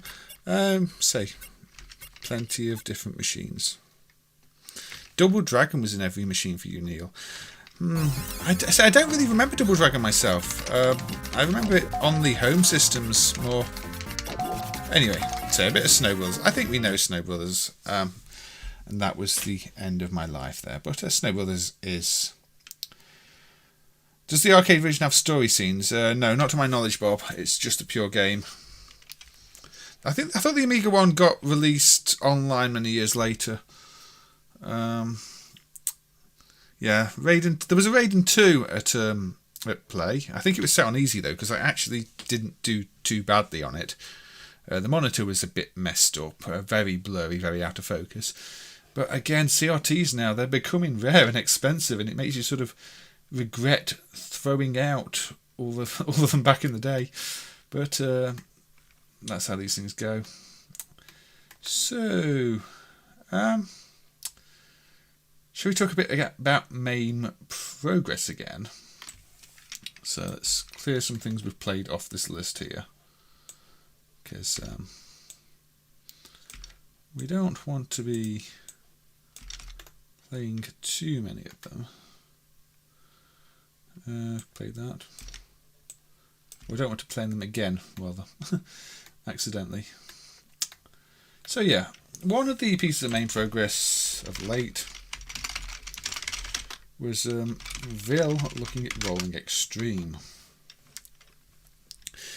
Now this runs on quite funky hardware. It's a TMS 32082 at 60 megahertz, and it has these PP sub-processors. I think it's like a multi-core CPU with a main core and multiple sub-cores. So, kind of fancy. And I don't know why check mask is bad, but I don't know if maybe it's checking something. Now, this is running at 43% speed at the moment, so it doesn't run at full speed on my machine. You can see Namco licensed this from Gaelco. But Phil has uploaded his own videos of it. It's still running apparently at 40% speed. It looks a bit slower than 40% to me, so it might be one of those where it's not actually running even at 40, even though it says 40.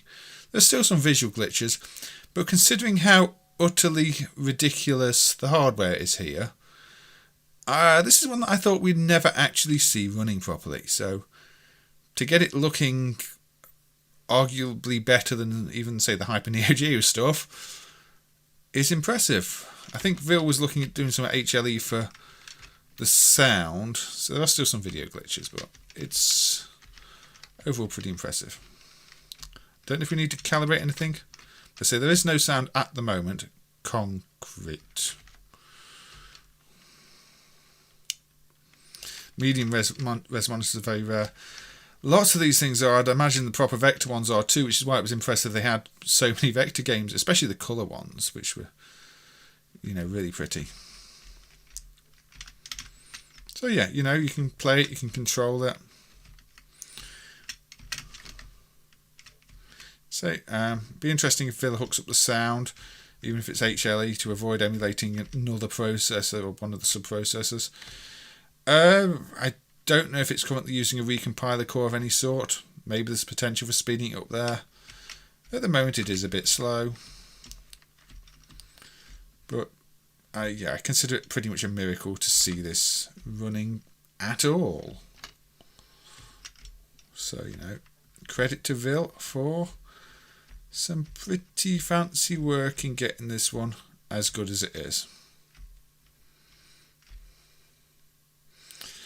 It is indeed not Mo. In fact, you could probably just say Spanish or European game. Many of the Italian games are similar.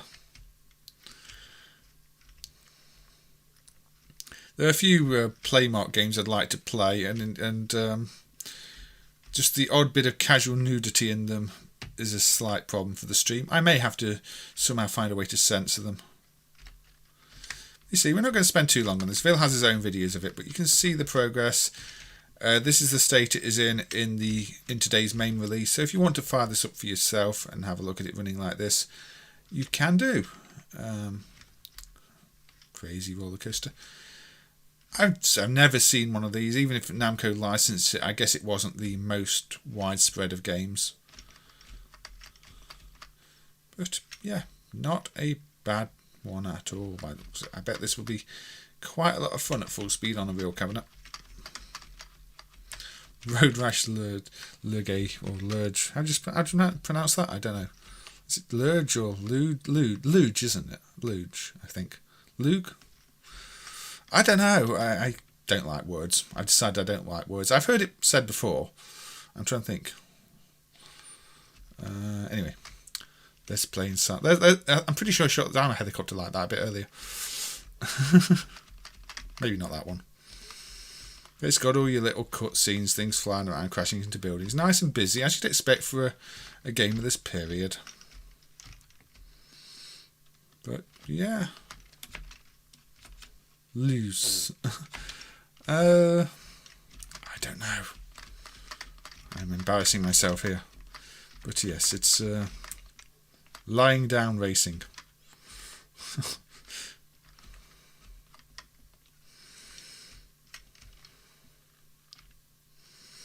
It's Tony Hawk's Can't Be Bothered to Stand Up simulator, where dinosaurs come alive. I don't know. Lots of set plays, but we're not going to play too much of it. Luge. Yeah, I think Luge sounds about right. That is, I believe, how I think it should be after considering it a few times. Right. Okay.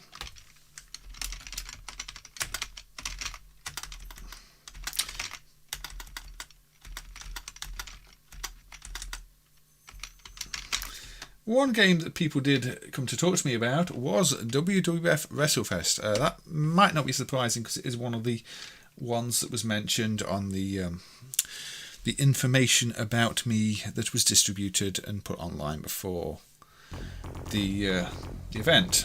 Not because I star in this. I am none of these people, unsurprisingly. But because it's one of the early ones I was involved in the emulation of, and it's it's a pretty popular game. This is another one of those that I remember being everywhere. So, and lots of people have really fond memories of it. It's also one of those that's really easy to play. Toboggan, yes. Tony Hawk's Pro Toboggan. I don't know. But yeah, the thing with this game is, it simplifies everything. You know, a lot of the moves are automatic. It just cycles through different moves your character does, and that means that it's mostly just button mashing. But that works. It looks impressive when you're pulling off all these different moves just by mashing buttons. You think you're doing something. You eventually learn that it is. The results of the grapple are pretty much random or cycling. I can't remember. Well. Yeah, it was one of the first wrestling games I can remember with a lot of the characters' special moves in. These big chunky graphics, the bigger guys in this look bigger. It's not like every character is actually the same size, and the ones who are meant to be, twice the size of others are just the same size. Everything looks big and bold and impressive. It's got your tag team match. It's got this Royal Rumble mode with all these characters flying around. And compared to the home wrestling games, it just looked, ridiculously impressive. Now, the downside is it doesn't have many of the actual theme tunes, the rest of the theme tunes or anything else. So, if you do start to, analyse it these days and pull it apart, more could have been done. But it was also such a big step up visually from, say, Superstars, which, if anything, felt like I've started a two-player game, I don't want to do that. Superstars felt like a Double Dragon in a ring. Kind of makes me wonder if Superstars started off as a Double Dragon game, but then they got a license. I don't know. It's on different hardware. It's not on Double Dragon hardware, but it feels kind of clunky like Double Dragon. Whereas this is fast and smooth and bold and loud and colourful. And everybody looks like they're meant to, acts like they're meant to, and say there were always queues for this game. I mean, it's got Hulk Hogan in, who was a massive draw at the time. The roster in general is some of the best characters you could ask for in such a game.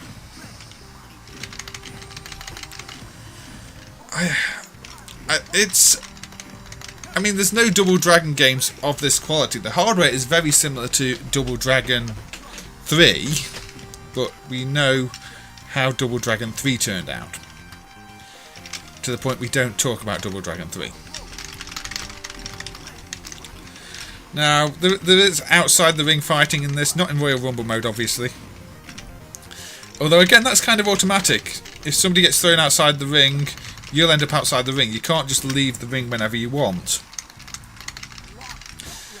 And I don't know. I think I kind of prefer games where you can leave the ring when you want. But again, you didn't even really notice at the time because it was just so impressive in other ways.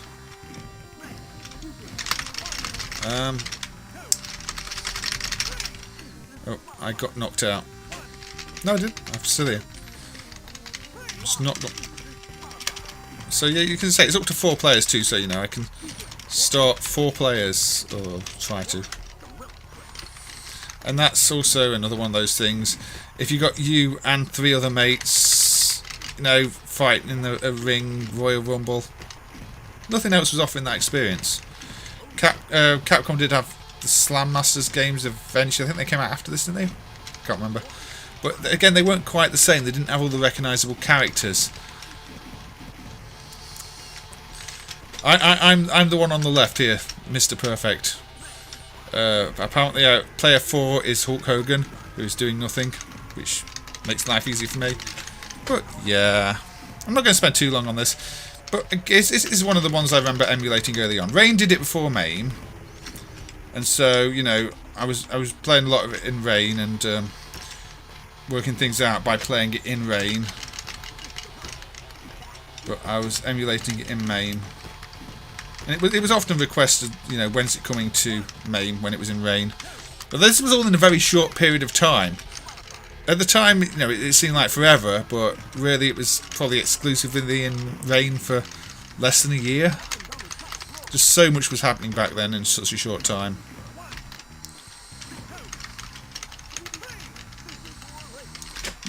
Anything where you also have to mash buttons, you're going to get loads of blisters. But yeah, good game. Say a lot of people really like it, and you know, I did have quite a few people mentioning that, so I'm glad I emulated it. I mean, when I did emulate it, I enjoyed the game more than I do now. I mean, I emulated it because I wanted to see it myself. I wanted to play it in MAME myself. These days, I've not really played it in a long time. I'd still, you know, put it up there in my my top 128 games or so, but kind of near the bottom these days. It's impressive, but I don't find myself going back to it anymore. But we will probably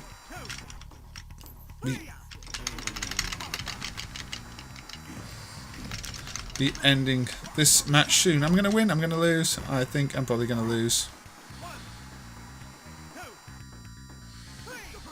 Yeah, player 1 is disqualified. Game over.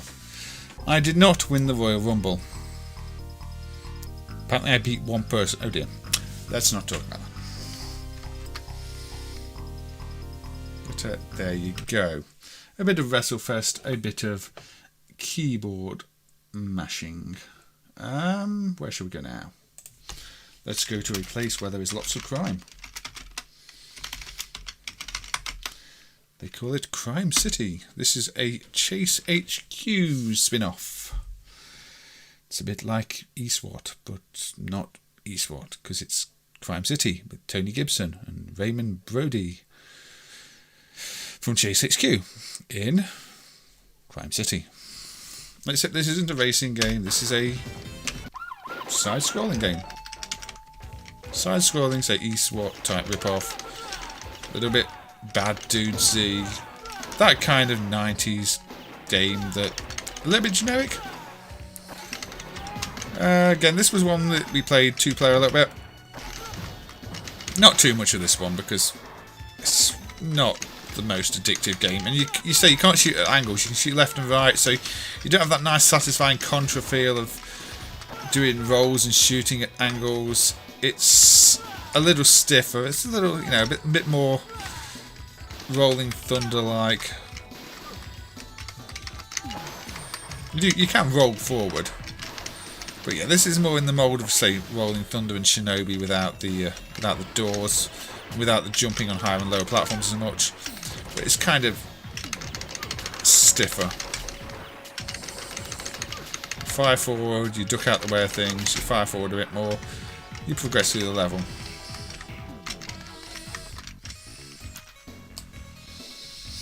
Yeah, Chase HQ is obviously the game more people are going to remember and enjoy. They didn't have an original Chase HQ there, unfortunately. They did have SCI, Chase HQ 2. I didn't play it. Never been a fan of SCI myself, but I mean, I had it on the Spectrum and stuff, and it was obviously the worst of the two Chase HQ games on the Spectrum. And in the arcade, I don't really think adding weapons to Chase HQ made it a better game. It's not as bad as Super Chase, but it's still not Taito's best.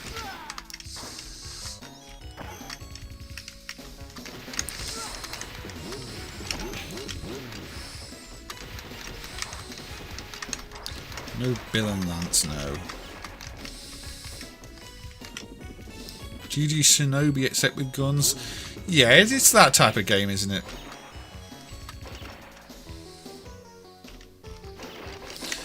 It's very typical of the period. So you can jump up here and you can jump down here. Again, Shinobi, Rolling Thunder. But slightly more generic, unfortunately. Can't jump up there.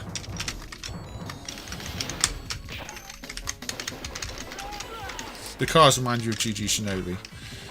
I've not really played much of GG Shinobi. Maybe I should play a bit of GG Shinobi. I've not really done much Game Gear. I believe I shot the hostage, as is tradition on these streams.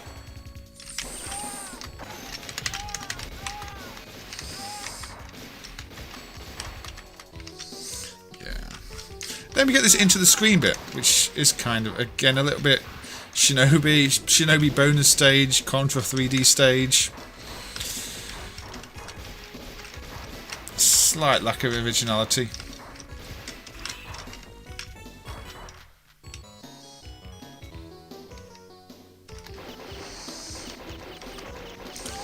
Thunder Fox, yeah, that's... Thunder Fox I've not played much of. I think last time I played Thunder Fox extensively was probably back in the late 90s, in Rain again, in fact.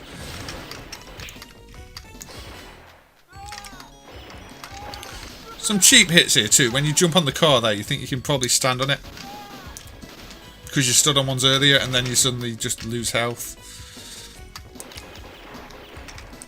Oh look, a pile of tyres, except in this case, unlike in, say, Rolling Thunder, you can't stand in the tyres, it's just a pile of tyres.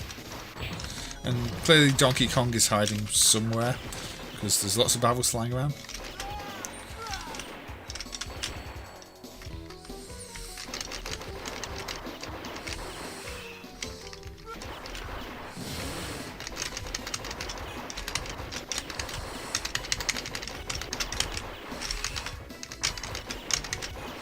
Dogs inside barrels? Maybe. They might be having a little ride, being good boys and rolling around.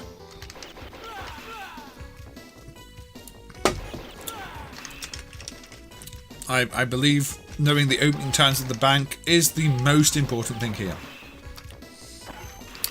Heaven forbid it would be closed. Well, I've got all these bad guys to take out. Look, another hostage. Oh, I've not...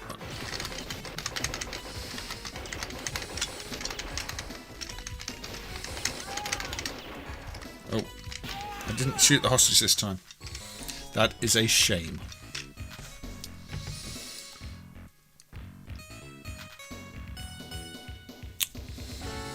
Anyway, say, Crime City. They had one there. I played a bit of it. It's sort of the forgotten Chase HQ spin-off. Maybe not even that forgotten, just very little motivation to play it. What they also had, not done any of the Vector games yet, but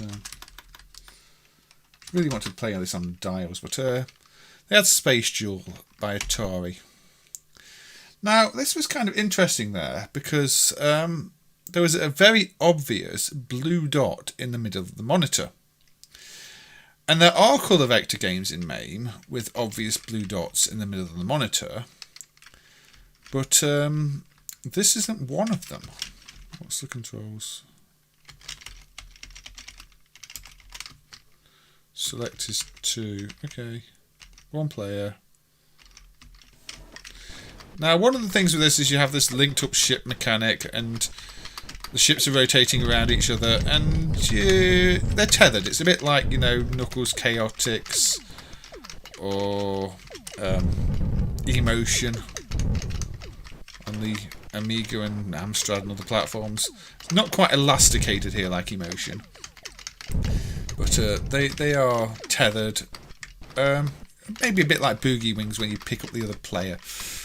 However, this is, you know, a more modern take on Asteroids by Atari, to try and obviously bring something a bit different to the genre, and it's kind of fun.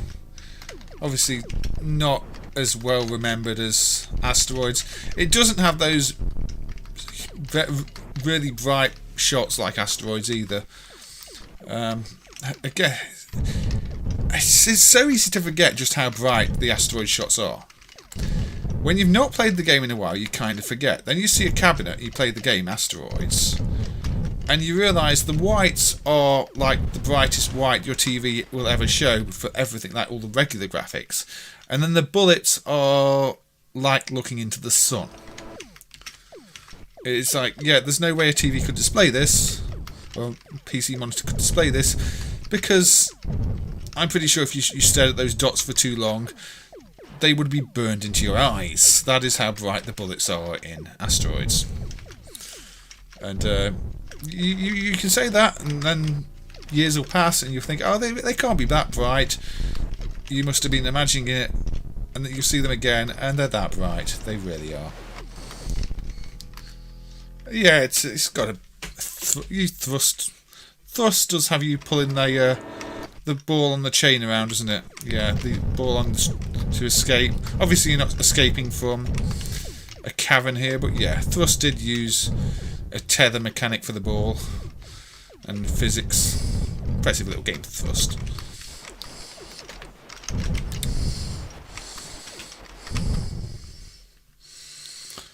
And I believe that is that. I like these firework displays at the end. Major Havoc, yeah, that's a lot going on in Major Havoc. But there we go. Obviously, I was playing single player this time. So you can play without the tether if you want. So now it's more like just a version of Asteroids.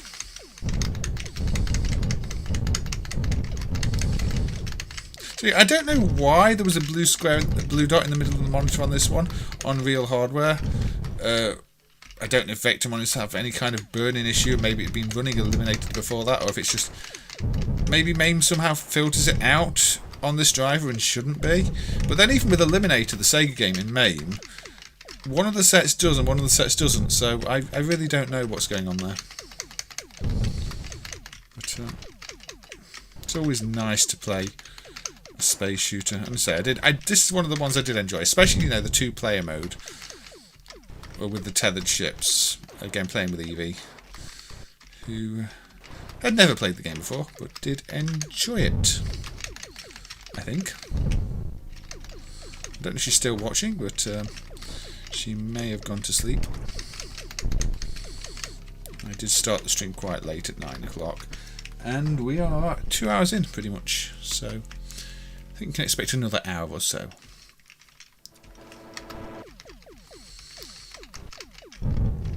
It's not a giant dot, it's still a small dot, but it is super, super bright.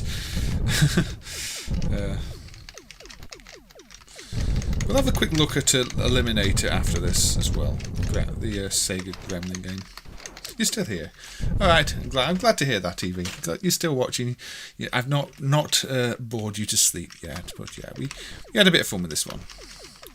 And yeah, I know I've got the Vector glow set a bit to make the scan lines a bit thicker. The scan lines, the lines a bit thicker in MAME, but they stream better that way than trying to make them thinner lines. And the vector shaders are nowhere near as good as the regular CRT shaders yet.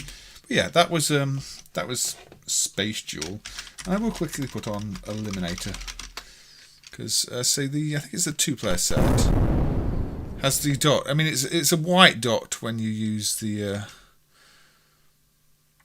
shaders at least, but you see the dot in the centre of the screen. And this is kind of what I was seeing on Space Duel at the event, where there was a blue dot in the centre of the screen. But for some reason, this happens on the 2-player set on this, but it does not happen on the 4-player set, which is kind of odd. Maybe there's a reason, maybe there's a good reason, maybe I just don't know it. But yeah, these Sega Vector games, though, they are, if anything, they look. That's a loud explosion. They look even much better than the Atari ones. Sega's Vector games are magnificent. No Aussie guy today, surprisingly. I wonder where our resident Aussie guy is. I missed comments. No facts being thrown around. Maybe I wore Aussie guy out with streams of junk plug and play units.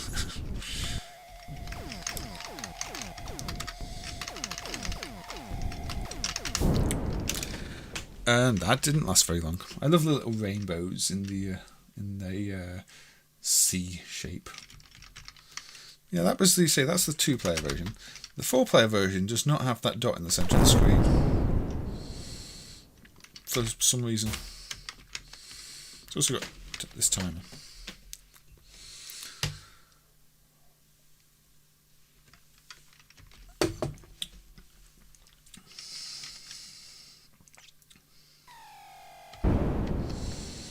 There you see, no dot.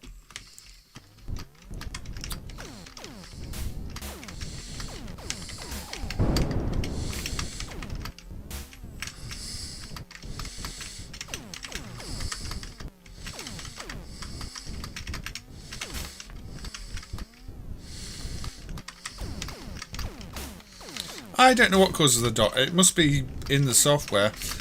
Maybe they just changed it in the revision because people mentioned it. I really don't know. I'm no expert on the vector hardware. I don't recall ever emulating a vector game myself.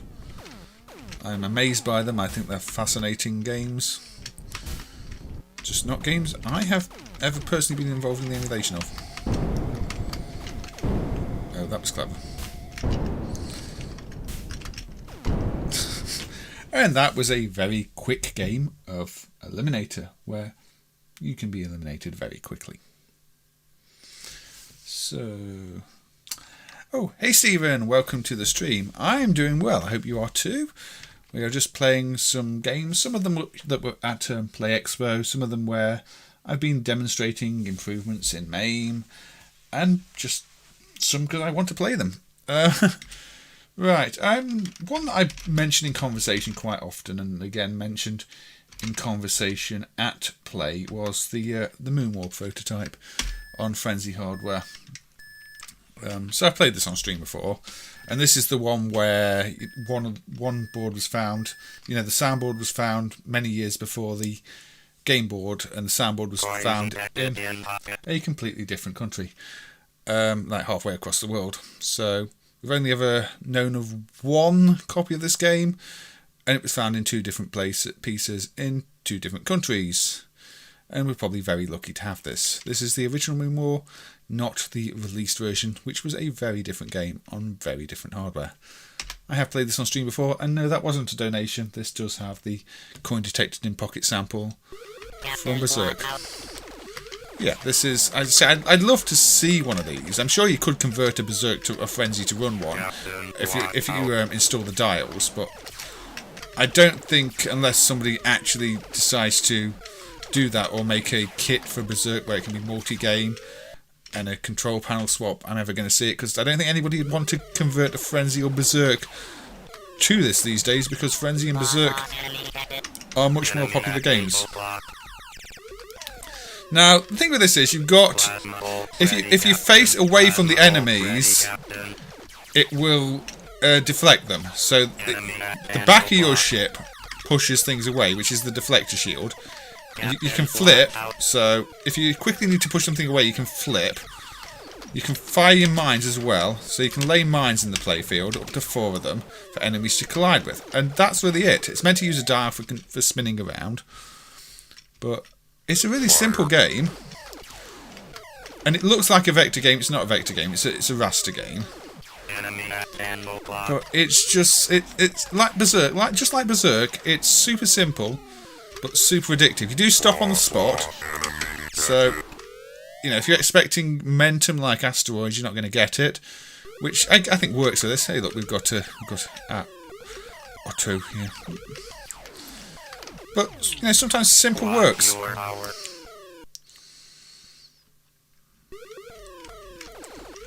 I mean, it's... Use your deflector field.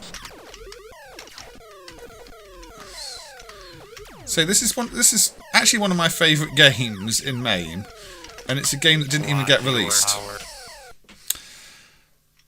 So I don't know. I would have much rather played this in an arcade than the version that did get released. Captain Blackout. It's got, you say, they've done all new speech for it, apart from the coin detected in pocket, but you know, that's as your classic speech sample. But yeah, the thing is, when we only had the soundboard done, we could identify these samples, but couldn't match them to a game. And we thought we'd never find the game, and then the program board, you know, the board with the program ROMs on, and its soundboard missing, turned up much later. And here we have the playable game. And I have mentioned this in a few of those interviews. I had mentioned this at Play, but again, it's one of those heartwarming stories of a game that could have so easily been lost, but thanks to, you know, the community, people involved in emulation, collecting boards and everything else, it's here. You can see it, you can play it.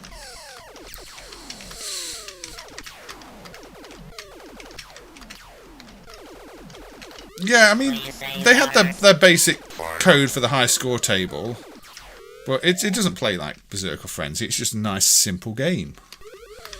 It's exactly what you want. I'm not using my mines as I should. There we go. You see, there we go. Let's put some mines about. Use a hyperflip. See. Enemy at 2 o'clock. Watch your hour. Yeah, I mean, maybe it would have been nicer if the bullet colours weren't the same as the enemy colours on every stage, but I don't know.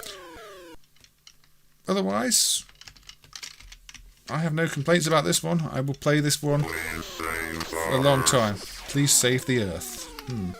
What about the cows? Should we be saving the cows? I don't think we've had any guest appearances from in-game cows today. Enemy at 10 o'clock. Captain, the mines are out. But yeah, there's loads of new speech there. The captain, the mines are out. Captain, watch out. I do love a game of speech, you know. Ah, Aussie guy. We're just mentioning and wondering where you were. I'm glad to see you here. Welcome to the stream.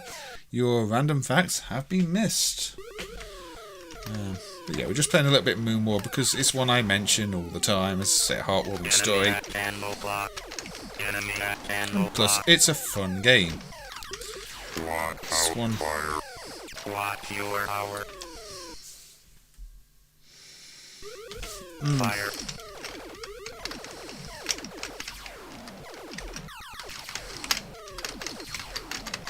Watch your bonus bolts out, boss. Oh yeah, you can overheat if you fire too quickly as well, which is what I mean there. Watch your hour. Plasma bolts ready, Captain. Watch your hour. Plasma bolts ready, Captain. Boss, enemy detected. Enemy at 4. I did not know I was live. I wasn't entirely sure I was going to be live today or not, but I thought, looking at the days I've got free, I probably need to do this one live today, otherwise I'm not going to have time for some of the Halloween streams I want to do. If I find time to do them.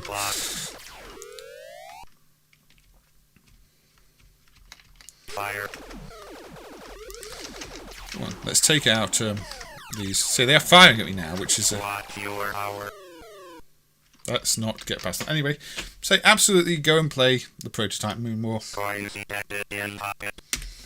And enjoy it, because it is very enjoyable. Shall we look at another game? Sometimes games are at shows and you wonder why. Taito's Operation Wolf 3 is one of those games.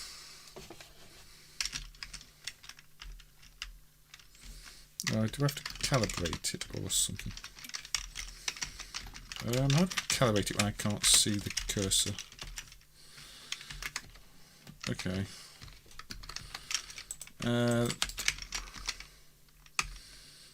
Player 1. Okay.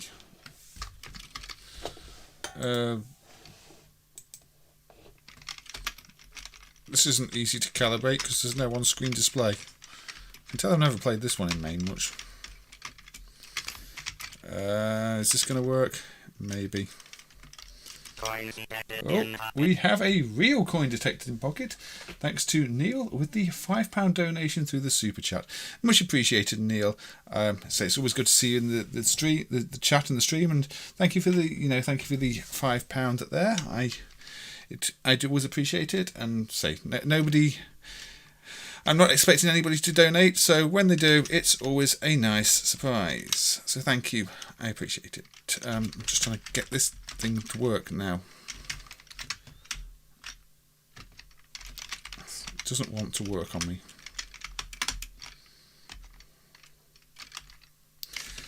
I don't understand what I'm doing wrong here. Unless I am... Why is it stuck in test mode? Maybe if I relaunch it, it will be better.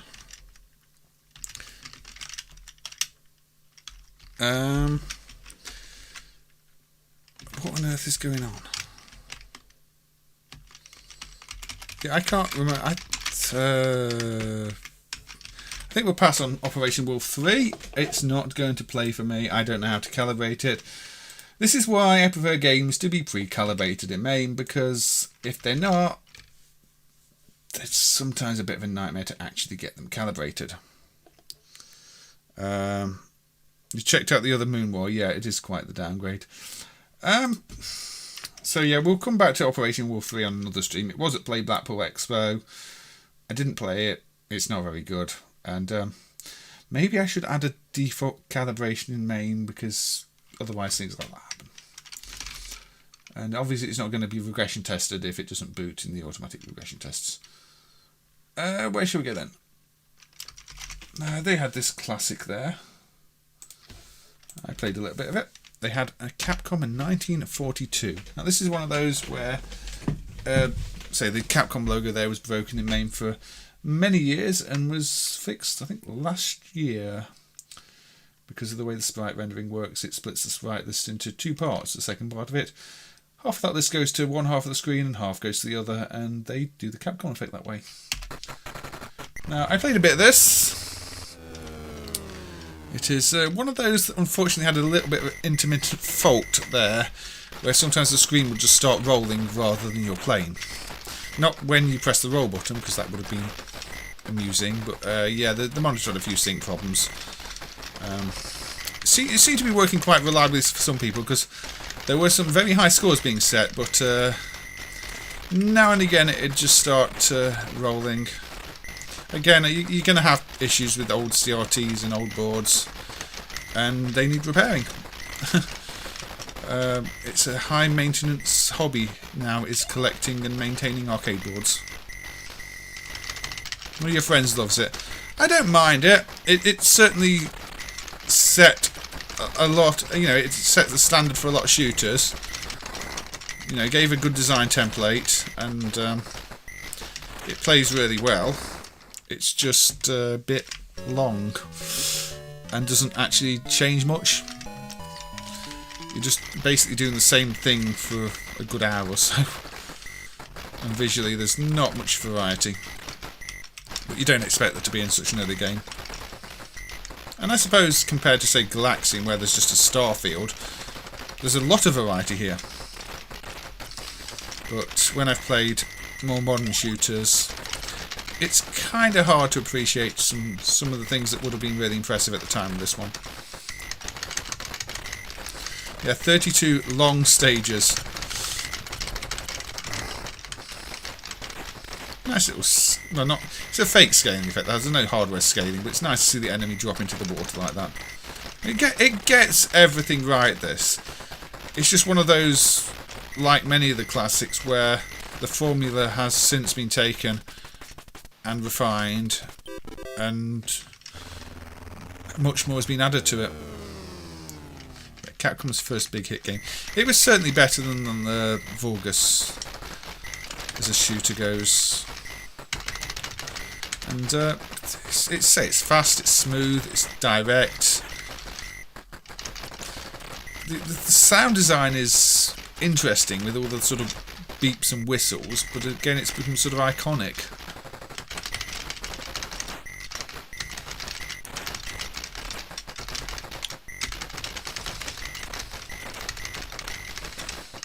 does have power-ups. I mean, see, not many level of power-ups in this case, but again, simple things. Simple early implementations of ideas that would later be used to a much greater degree. And of course, there are many imitations, many clones, many sequels. A massively influential game. Well, you know, along with Namco Xevious. I definitely prefer this over Xevious, even if Xevious does have the whole bombing mechanic. This has the loop mechanic. The loop mechanic. 1941 is your favourite. Yeah, I think 1941 is probably my favourite too. I mean, I kind of like 19XX, but the pre-rendered visuals are hideous. 1941 still has nice art and also enjoyable gameplay. More variety.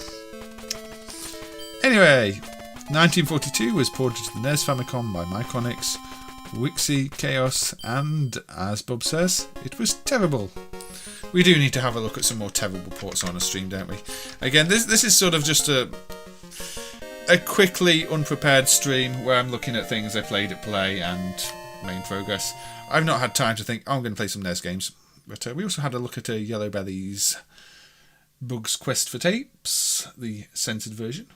So, you know, that was there at Play Expo on the CPC. So it's not been entirely arcades, even if the plan was arcades.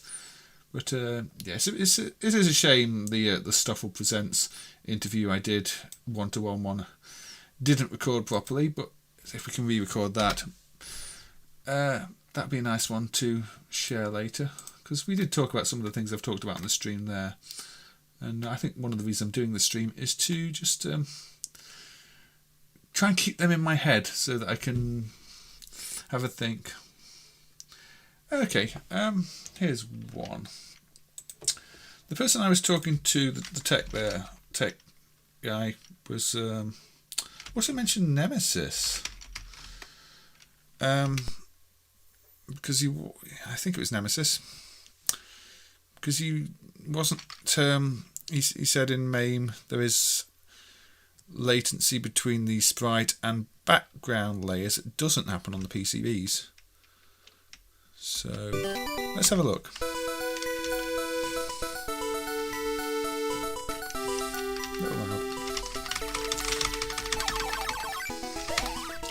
Now this is one of those games that has a really unusual gamma ramp, and resistor networks. So the colours are kind of less traditional, but the PCB does, I believe, output the slightly unusual colours.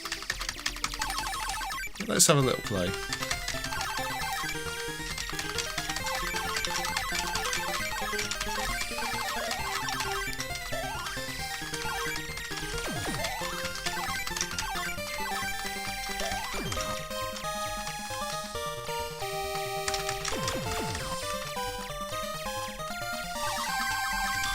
I'm personally not currently seeing a desync in the layers, but maybe I'm looking in the wrong places, or maybe it's been fixed at some point, or maybe I've played the wrong game. Well, maybe there was there a little bit when it when I died.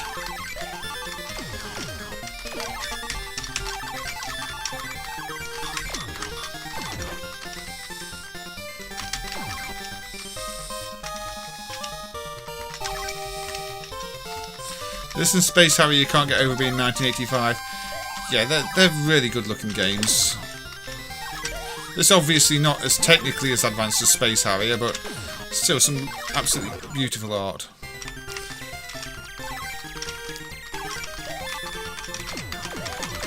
Tough as nails too, this one, as you are seeing from my rather poor gameplay, which I'm sure if you've watched any previous streams you'll be more than aware is perfectly normal for any game with a slight bit of difficulty.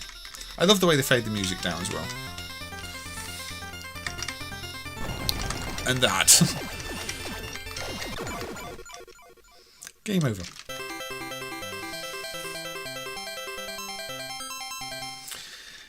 Differences between Nemesis and Gradius, or just the title? I don't think were Konami messing up the power-up systems on one of them at this point? I don't think they were they? This has kind of still got your proper power-up system.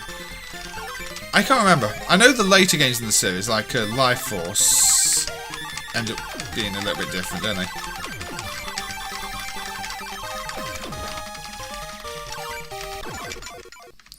Salamander and Life Force is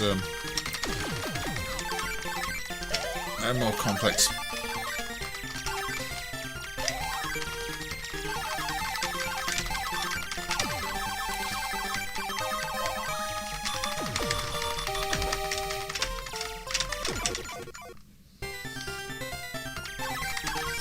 You remember reading the music plays too fast or slow? Yeah, I remember people have reported bugs like that, but I don't know if they've ever been fixed. It's not really a driver I've spent much time studying.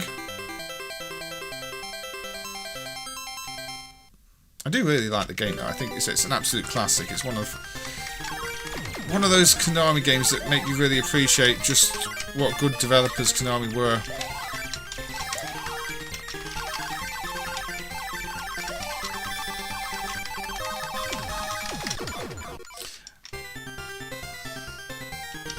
Oh, I'm not shooting my air to ground missile.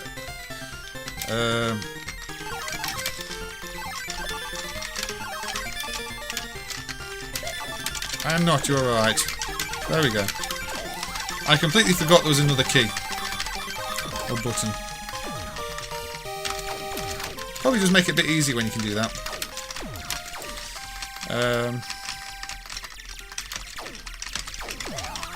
I was playing in one button mode.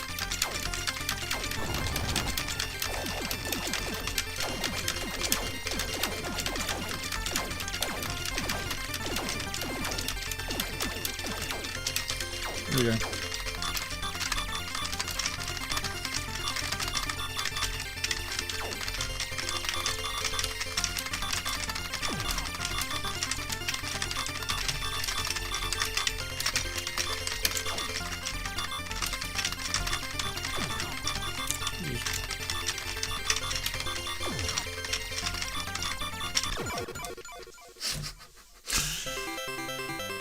This is why they don't let me pilot aircraft. I'd fly the plane into a mountain. But, yeah. The sound levels aren't right in Nemesis. Getting it perfect is difficult. Maybe it's another one of those where there are filters. I really don't know. We can have a quick look at Gradius. And I can... fake counter. Actually... hold on. Let's play the bubble system version. Now the bubble system MCU isn't emulated, so you don't get the speech on startup here, but it does simulate the actual process of loading the game. Let's speed through that. It takes a lot longer on this because it's actually loading from the bubble memory. It's not a fake count. You think it's to do with the filter? It probably is. A lot of arcade games did have filters, and they're not always well emulated. But yeah, the bubble memory version does load from the bubble memory, so it takes longer. It's not a fake countdown like the ROM board conversions. But,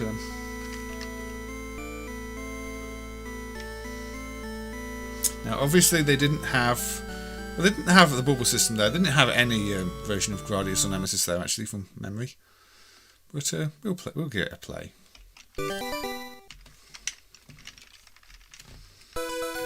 The sound issues also affect Konami GT. Yeah, I think they're the same hardware, aren't they?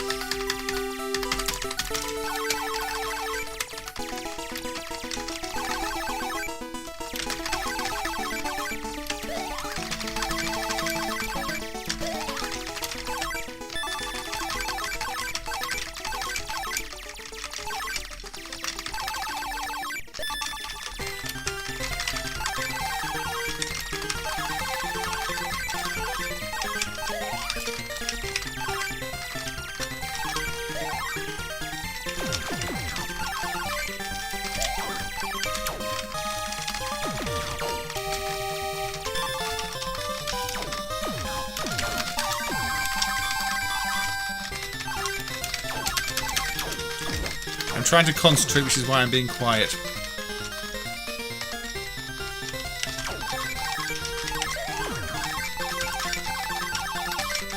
I was shooting the Corbob. Shallowlands Road was playable. Yeah, they had one of those, a Shallowlands Road, actually. I didn't play it, but yes, they did have a Shallowlands Road. So they had a lot of games. It was not possible for me to play them all. Well, maybe it would have been, but I didn't.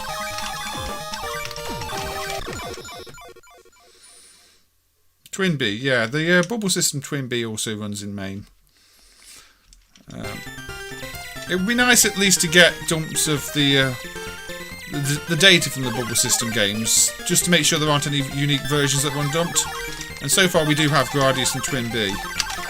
It's also, you know, it's entirely possible things were changed in the games between the releases. And so getting the Bubble System ones dumped is kind of important. It would be nice eventually to get the MCU dumped and emulated, so that we can emulate the proper countdown speech, which is probably sent direct to the speech chip from the MCU. I think the MCU has full bus access, probably. You can access the speech chip, or maybe sends a different program first. Yeah, these seem pretty much the same. Maybe this is a bit... Maybe you don't get the speeds up as quickly, I don't know, but it feels very similar. But, yeah, okay.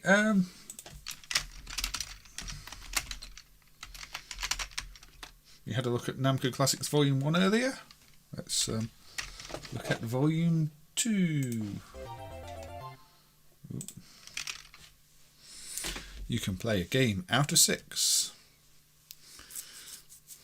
I think this is... Yeah, this is... So all these zooming effects, very fancy. Now, they had an original Dig Dug at play. They didn't have this version, but they... You know, we can play the original in the collection.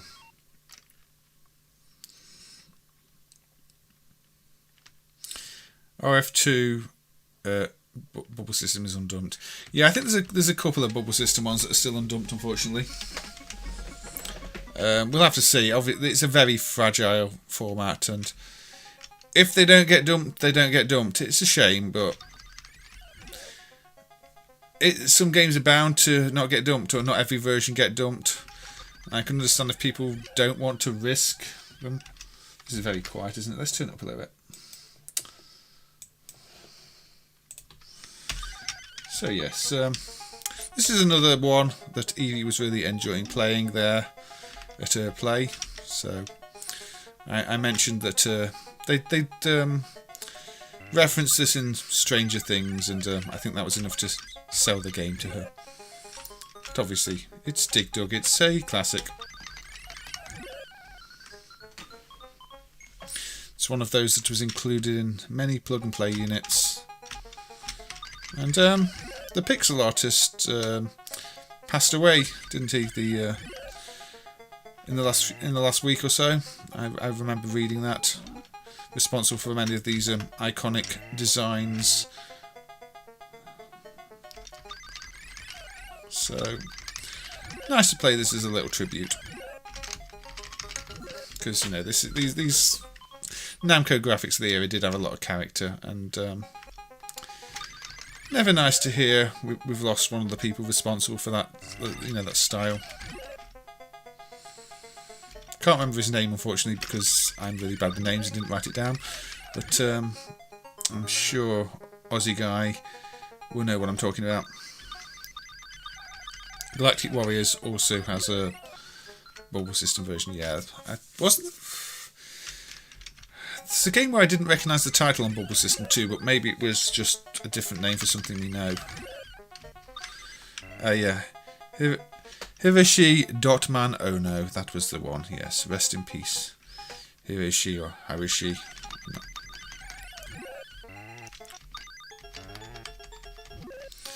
Yes, I don't think we would have Dig Dug looking as it does without his contribution. And you know, it's a style that defined a lot of the early Namco stuff. Gave it that kind of cute Nintendo look before Nintendo were doing cute stuff.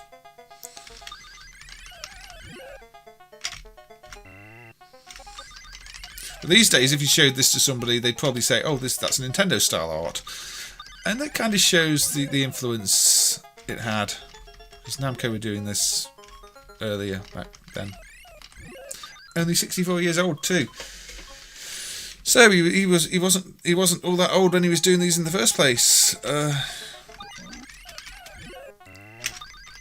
So yeah, I mean, we are going to start to see, I guess, waves of people passing away sadly who were involved in many of these games, because the ages they would have been when they were doing the art means they are getting on a bit now, some of them.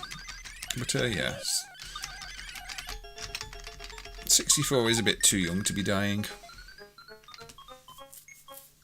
But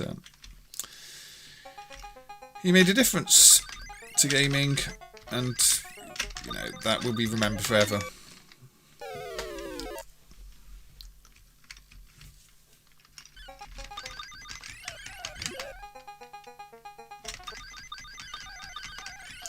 He said the boss in Monster Zero and Space Hunter is inspired from the Tempest monster.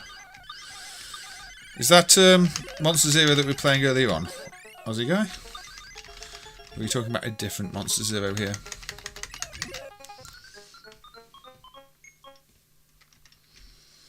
We didn't get to the boss in Monster Zero. It was a bit tricky.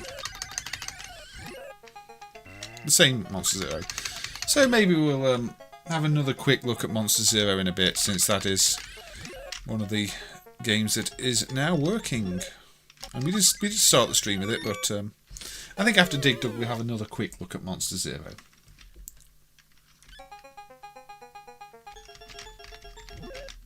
Yeah, the Neon game. So we'll have another play of it. At the moment I'm doing better than usual at Dig Dug. Actually, I'll reset Dig Dug. We'll have a quick look at the arranged version before moving on. So this is the one that may at some point lock up or glitch out, either due to protection or due to bad video emulation. But yeah, you see they modernised it a bit. It's not quite as iconic looking. Of the remakes, you know, it's not quite on the level of the Pac-Man one, but it's still decent. It definitely helped bring the game to a new audience when we weren't quite so accepting of the classic graphics and didn't look at them in the same way. Adds a few of its own things too, like, you know, bigger rocks. Fall down big rock and crush.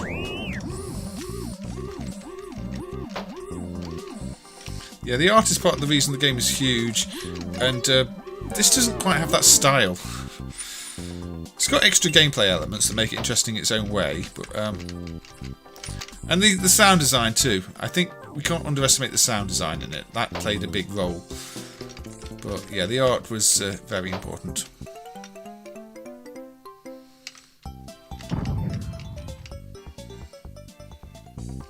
The boss fights and gun power-ups.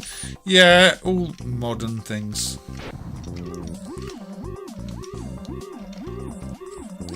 You can see why they didn't issue these as standalone games, but as part of a compilation, they're definitely worth existing.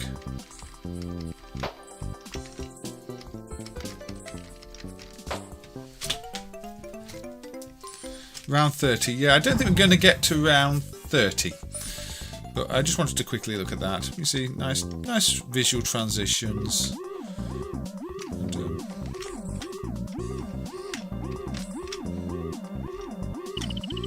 a ball that rolls when you drop it. New little ideas, tweaks to the gameplay. None of them really add that much, but alright, it's an enjoyable little game. The music, yeah, the music's nice. You're right, Smithers. Yes, say Dig Dug did get an episode named after it on Stranger Things, which is what I mentioned to Evie. So it was about getting a high score in it, wasn't it? I'm not sure wasn't it about naming the high scoreboard? Even though does Dig Dug keep names in the high scoreboard? I don't know. I can't remember. I don't always remember these details. So yeah, we started the stream with Monster Zero, so let's have another little look at it. It's quite loud, so the volume goes back down again here. As in probably quite far back down. Hit Eyes.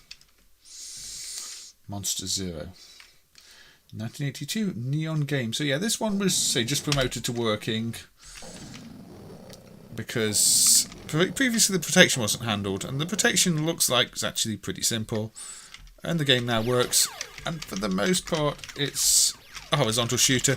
And in fact, the only parts we got to see when I was playing it last time were the horizontal shooter parts, and it's probably going to be the case again because I'm not had much practice at the game yet. The game doesn't freeze the map, just glitches. It's probably a video emulation bug then, Mr. Outer Heaven. So maybe the unemulated protection thing is no longer really needed. I know Pac-Man used to reset, but I don't think Pac-Man even resets anymore. At least I've not seen a reset in Pac-Man for years. So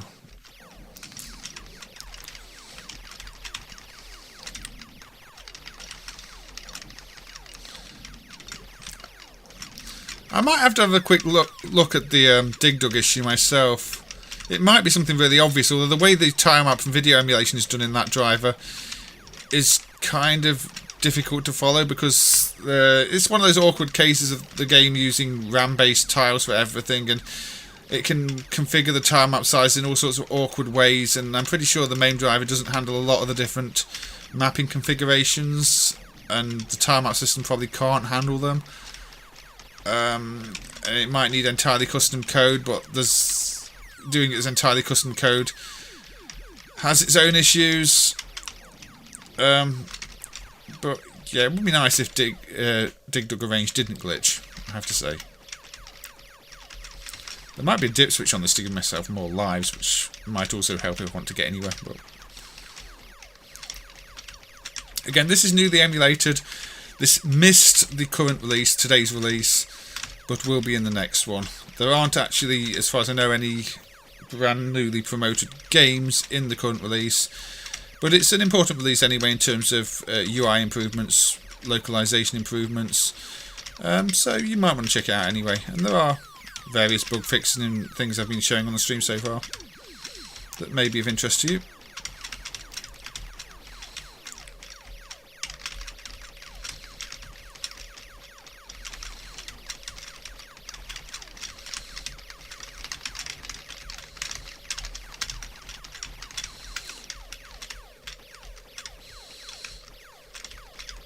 Now these look very much like the ships from Scramble, don't they?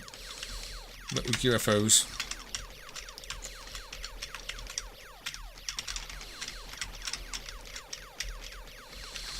So how many waves of these enemies are there before we actually get to a big boss? Maybe we should have looked in the tile viewer to see what graphics existed. I'm not going to be able to get to that flag. I'm assuming if you get to the flags it's some bonus based on the flags are building up, but I don't know what the scoring system is yet. It requires studying.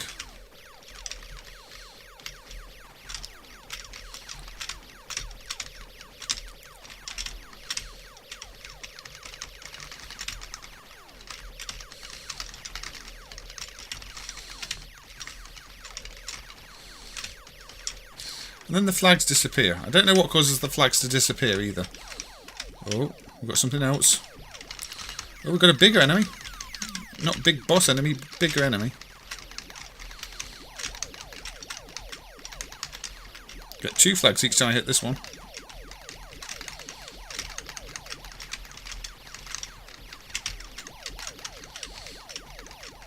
I'll check the chat in a bit. At the moment I'm concentrating on the game. Oh, there we go. Hit eyes. So this is the big boss enemy that was apparently inspired by the Tempest boss.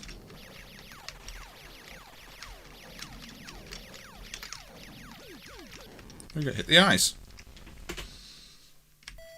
Is the screen stretched a bit in vertical mode on the streams? Hey Catharsis, good to see you. And yeah, I had a very nice time, thank you. The panel videos may be up. I know some of them were going up tonight. So good. Can you be a hero? I thought I was a hero. I guess I completed the loop of the game then. And yeah, we go to cycle 2. Neil, take care. Thank you for the £5 earlier. Say always appreciated. So yeah, we've completed the loop. How come I couldn't do that when I was playing the game earlier? I don't know. But there you go, a loop of the game. So it just seems to be a fixed amount for that, and not related to the flags you've collected. Unless there are still protection issues with the emulation, I don't know. Maybe I'd have to look up. Maybe if there's an instruction sheet somewhere, it would tell me the mechanics for it, and we could know if everything is scoring as it should. You scored 108,200 points on this. Well, I'm not going to be scoring that many points. Do the loops get more difficult? Have you mentioned it had a Western-only sequel, Space Hunter? Oh, I guess Space Hunter is not emulated either. Yeah, I mean, there's a dump of Skelegon, I think, but it's incomplete. I think it might have been one of those where one of the ROMs was in a module or something. I can't actually remember. But yeah, game over. So that was Monster Zero, the second time I played it today. And so that will be playable in next month's MAME release. You'd think the planet was Tojo and it was Funkatron. It could have been. It didn't look much like Earth, did it? So maybe I didn't save the Earth. But yes, Monster Zero.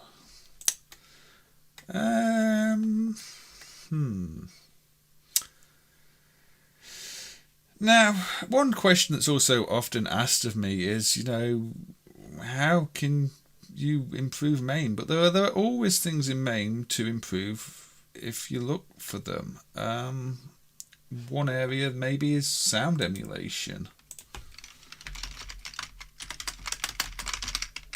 I mean, a game I'd love to see improve sound emulation is this one, Semicom's Wyvern Wings, which uses these QS-DSP QS1000 chips. And this is the game that quite famously rips off Metallica and Slayer and a whole bunch of other metal bands for the soundtrack. And the gameplay pretty much rips off Striker's games, Psycho's games. Now the volume goes from quiet to loud and all over the place in MAME, so apologies. This is one of the things I'm saying though. Maybe somebody could study the sound emulation and try and improve the emulation of these QDSP chips, QS1000 chips. It's an area somebody interested in, who knows a bit about sound, may want to research. And there are original hardwares of videos of some of this on YouTube for reference, so you know what it's meant to sound like. And it might be a really simple bug fix. Some bug fixes are really simple. Like I said, the Monster Zero one looks like it's more or less a single line to handle the protection that's been broken for years. So find something that interests you and do it, research and see if you can fix it in a convincing way that doesn't just seem like it's a hack. Do I know what Tim Eccles is doing right now? I've not heard that name in many years, Catharsis, so no, I don't. I'm guessing he's just not involved with emulation or retro or anything these days. Always seemed more of a businessman than somebody who was genuinely passionate about the old stuff, but I don't know. I don't know. I don't think anybody's going to be using the arcade at home front end these days.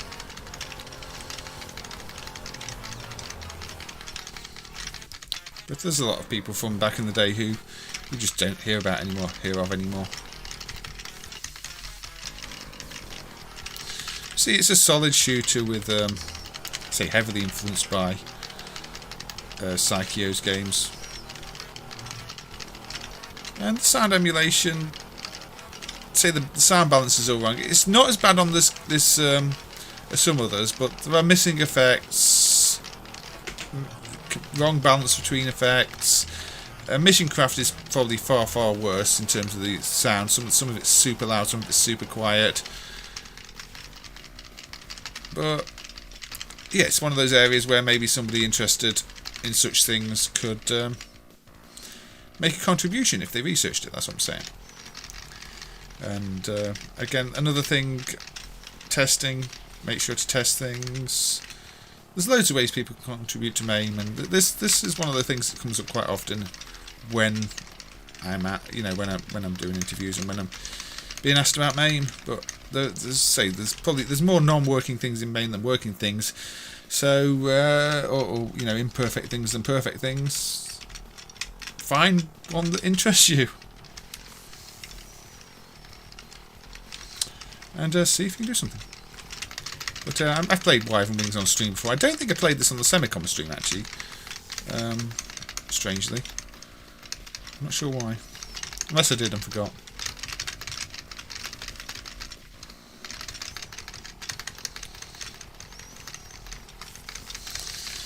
Yeah, there's a lot of people who aren't around. I mean, there are people who are around. I mean, Attila from Retro Games popped in a stream a few weeks ago. Steve from Retro on Limb organised the panels at Play Blackpool, and actually now doing the EMU. He was EMU on Limb back in the day, but now Retro on Limb. So there are people still around, but some of them maybe they're just using different names. Maybe they're not contributing.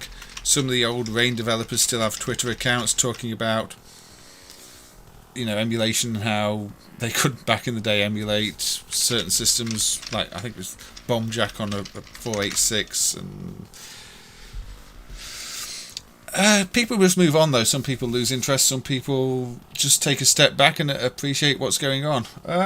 But yeah, I mean, I'm not going to play much of Wyvern Wings. I just wanted to quickly say the sound system here is one that's used on quite a lot of games, and maybe one that somebody could research and improve if they were looking for something to improve in MAME. I don't know. There are so many ones. This is just one that comes to mind.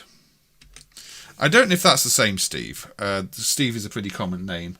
I think the Retro on Limb Steve would probably have just been going by Emmy on Limb back in the day. Is Nicholas still active? He's still around. He's still doing games industry stuff, as far as I know. Just not necessarily emulation related bits and pieces. I did a little bit of work where he was involved a while back, but he doesn't really do MAME stuff these days, but it's still about. So where shall we go now? Let's cross a few more of these lists that we've had a look at. I think we've actually almost exhausted my list of things to look at. I'm half tempted to try Operation Wolf 3 again and see if I can get it working. But that might just... I'll have another quick look at Operation Wolf 3 and see if I can work out what I was doing wrong. So, with the mouse. Video options, nothing there. I can never remember how you turn the...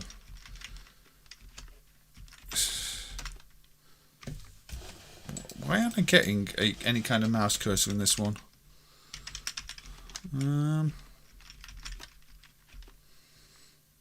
That's all there. The main menus aren't always the best organised, are they?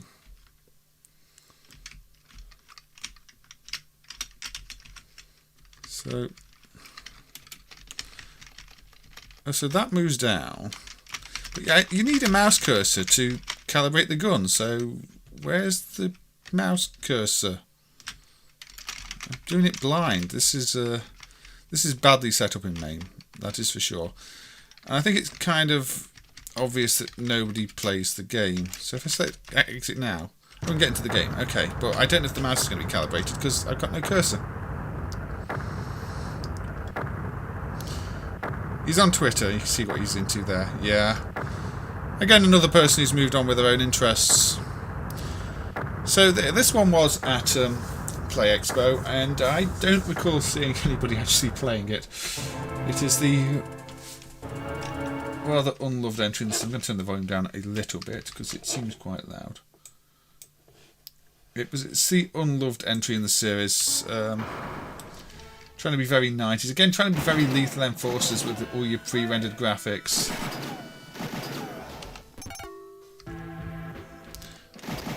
Even by Taito standards... Well, Taito standards... Not even by Taito standards, but Taito usually have really good sound design. And this doesn't have that. So you do get your mouse cursor now, but... It's a bit of a pain trying to set it up when you can't see anything. So it really should probably be displaying a main cursor at the start, or have calibration defaults.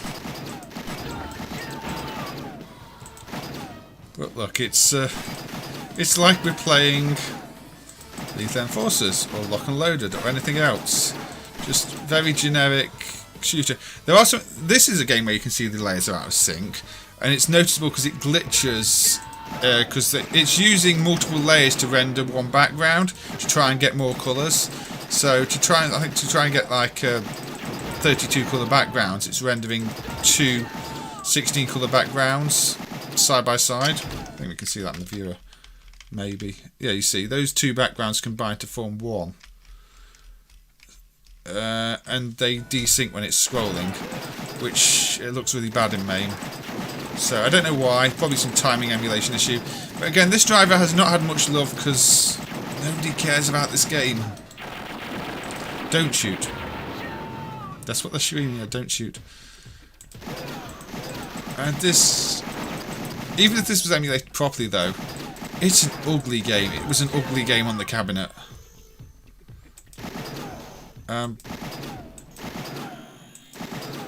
It's bad. I mean, considering, you know, Operation Wolf is an absolutely legendary classic title, and Operation Thunderbolt was also, you know, a highly regarded title. This game, what? Why go Lethal Enforcers knockoff? That's not what the games were about. When will Cruising Exotica be working status? No idea. When somebody comes along and fixes it, I guess.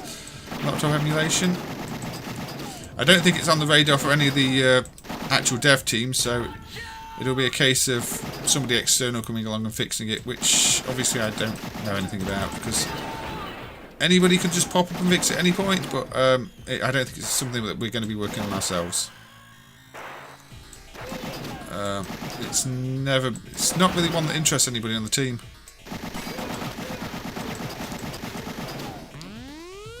Emergency, here comes super weapon. Yeah, there must be an interrupt generation problem, because the scrolling does just jerk around when it starts scrolling, and then the layers desync, as you can see occasionally. Oh look, we're shooting down a helicopter.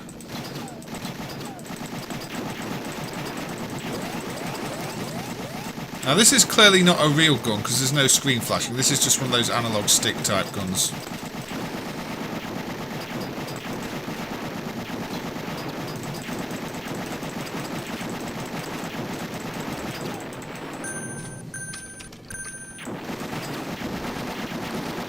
Well, the home computer versions tended to be slower, so they played okay with joysticks, Steve.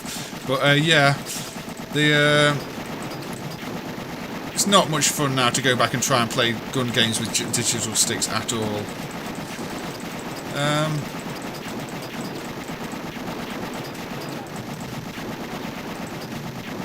I've not really done a gun game stream at any point either. I think I'm not sure why. I guess I just don't actually play them that often because I'm bad at most of them.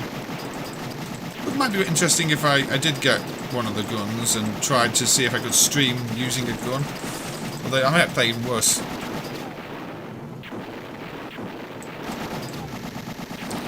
Now it's an effective Lethal Enforcers clone.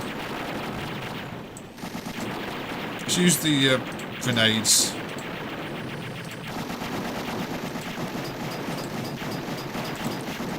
Is Lethal Forces 2 an effective Lethal Forces clone?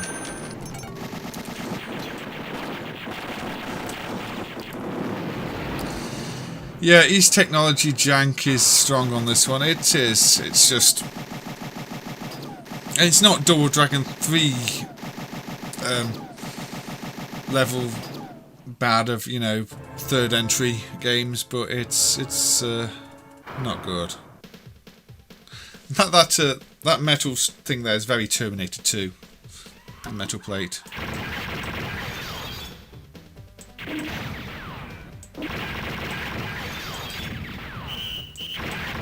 And what's with the...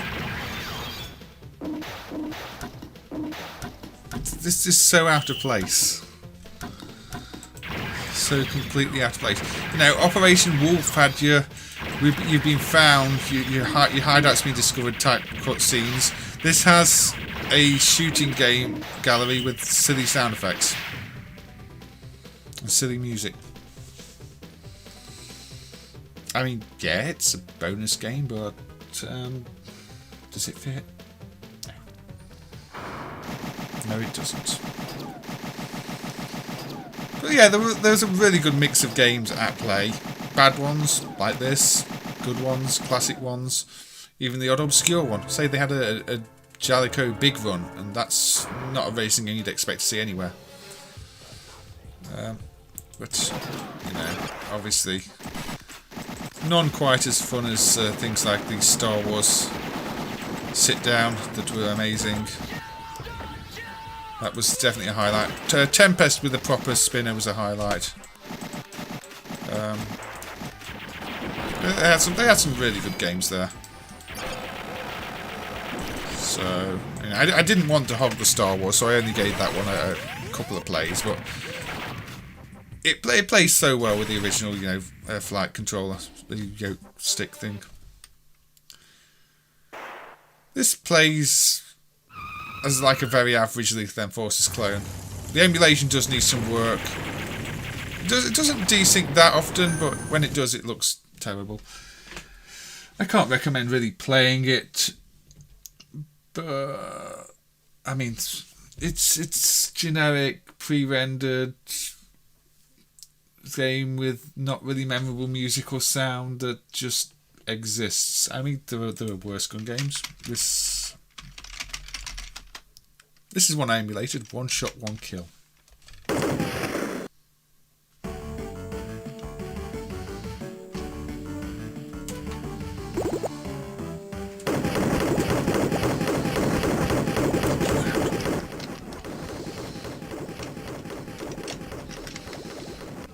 Yeah, the flashing is pretty bad on those light gun games. That was also something we discussed at the panel at Play.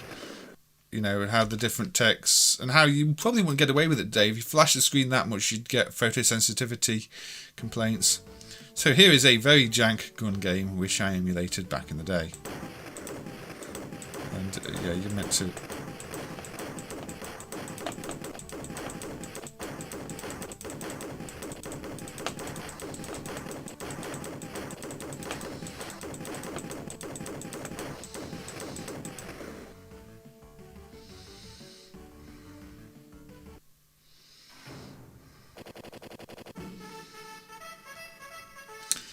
Moon Shuttle from Neonbusan Nichibutsu was the first to put or more coins during gameplay in Moon Shuttle for more lives. Microtransactions. I messed reading that up. Speaking of Double Dragon 3 and microtransactions, Moon Shuttle from Neonbusan was the first put 8 or more coins during gameplay in for extra lives. I wasn't aware of that. I mean, there are definitely some early examples where coins don't give you credit for extra lives. That's definitely earlier than, say, Space Harrier. But yeah. Anyway, yeah. So gun game jank. I don't know. We don't. This one's apparently by Promat. But clearly a very cheap knockoff of things like Point Blank. But with no creativity. Shall we play Moon Shuttle? May as well.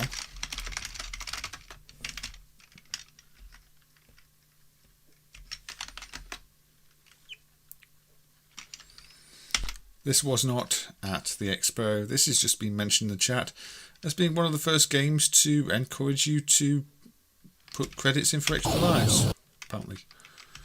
And this is another... Oh, this is kind of Galaxy and Starfield, isn't it? It looks very similar. Bit loud. So you blast your path through.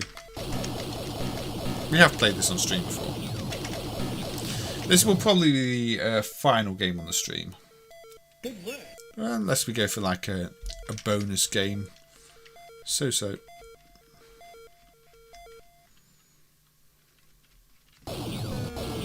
Have I tried the Sinden Light on Catharsis?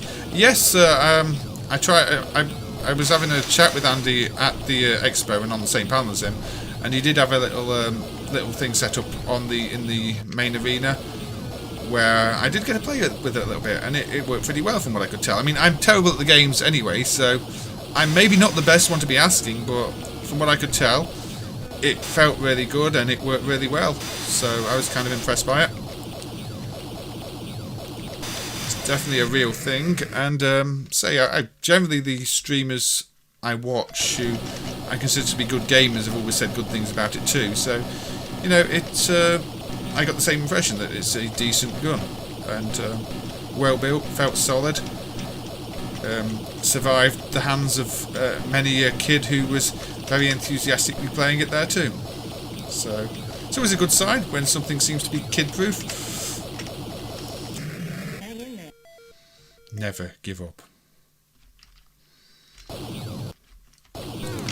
So, yeah, if you put more coins in, it gives you more lives, not credits. As I just put more coins in and look at my live counter, it jumped up. So that is what Aussie Guy was saying in the chat, where you get extra lives during gameplay without having to go through any kind of continue sequence. I mean, it's not quite microtransaction territory in the sense that it's just like a continue without a continuous screen, but it doesn't seem to reset your score either, so it can give you a chance to get better scores. I don't know. Yeah, a bit of a big hitbox on this one, unfortunately. It is an early game, though.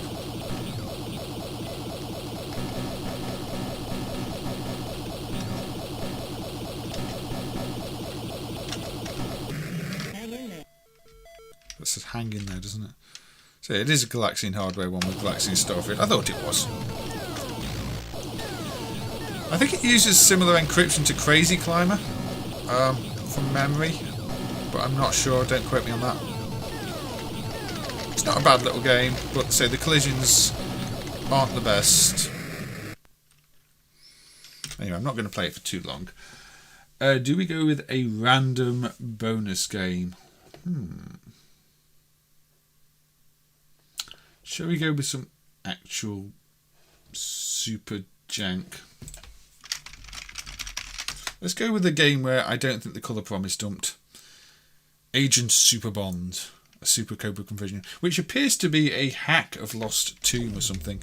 But yeah, this is one of those games where I don't think the correct colour prom is dumped. MAME says the colour prom needs a redump, and the colours are ugly as sin.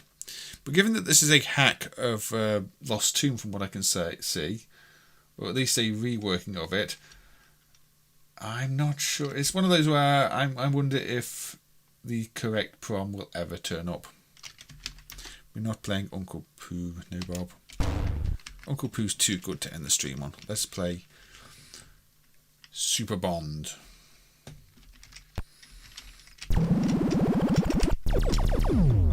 Where apparently the most Bond-like thing you can do is run around automatically shooting in the direction you move. Well, honestly, I don't know. Collecting desks? This is an entirely realistic thing to be happening. Honestly, this game makes no sense whatsoever.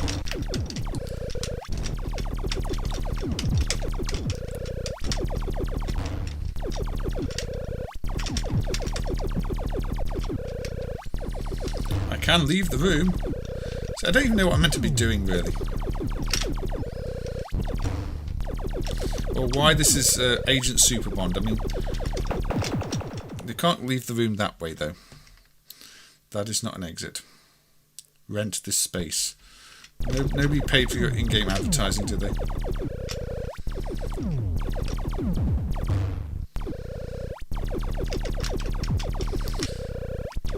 We may briefly look at Lost Tomb before I call it, but yeah, this game is kind of bad. You can convert your Frogger and Amador PCBs. Yeah, it's Galaxian-like hardware, so probably a conversion kit. There's probably undumped sets for the different boards. I mean, the company that sold these did do a lot of conversions, didn't they? It's one of those companies that was involved in the Century games, I believe. But yeah, using your secret weapon or whatever gets rid of other walls. I honestly don't understand or know or get why I'd want to pick up filing cabinets. This game is just nonsense.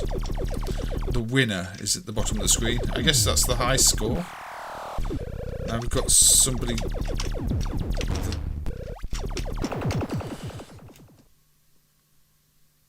Number 1. Game over. So, yeah. If you want to keep playing. Yes, of course, I definitely want to keep playing. No, and that is why games like this are now super rare, because people did that and went, oh no, I've made a grave mistake, and probably immediately converted it back. Or, you know, if a collector gets a board with this on, they might just scrap it and convert it back, and not even consider that the colour prom isn't dumped. Or then you got people who converted them and couldn't be bothered to convert the colour proms, and just left them with the wrong colour prom on. Which may be what's happened here. I don't know. Once I start asking people to convert boards, why does your attack just get rid of walls? What is the sense in this? This game is completely illogical. Great chance. Zap. Super bonus for you. Zap. What? Oh look, it's got microtransactions or something. It looks like this game also has microtransactions. Oh, there you go. A conversion kit with microtransactions from 1985. the same year that gave us Nemesis, and Space Harrier gave us Agent Super Bond. Which is not good. Office Furniture Collector 3000, yes, Bob. That would be a more suitable name. So it is very much the same game as Lost Tomb, which is 82. I'm pretty sure they just hacked this.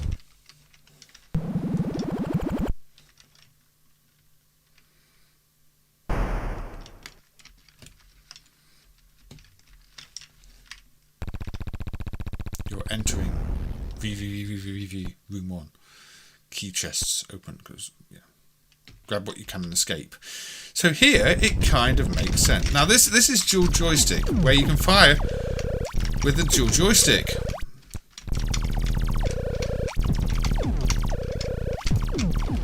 But look, you're collecting the artifacts in the tomb.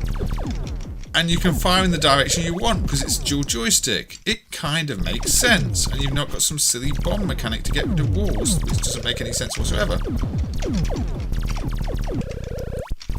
Look, you collect stuff and you escape.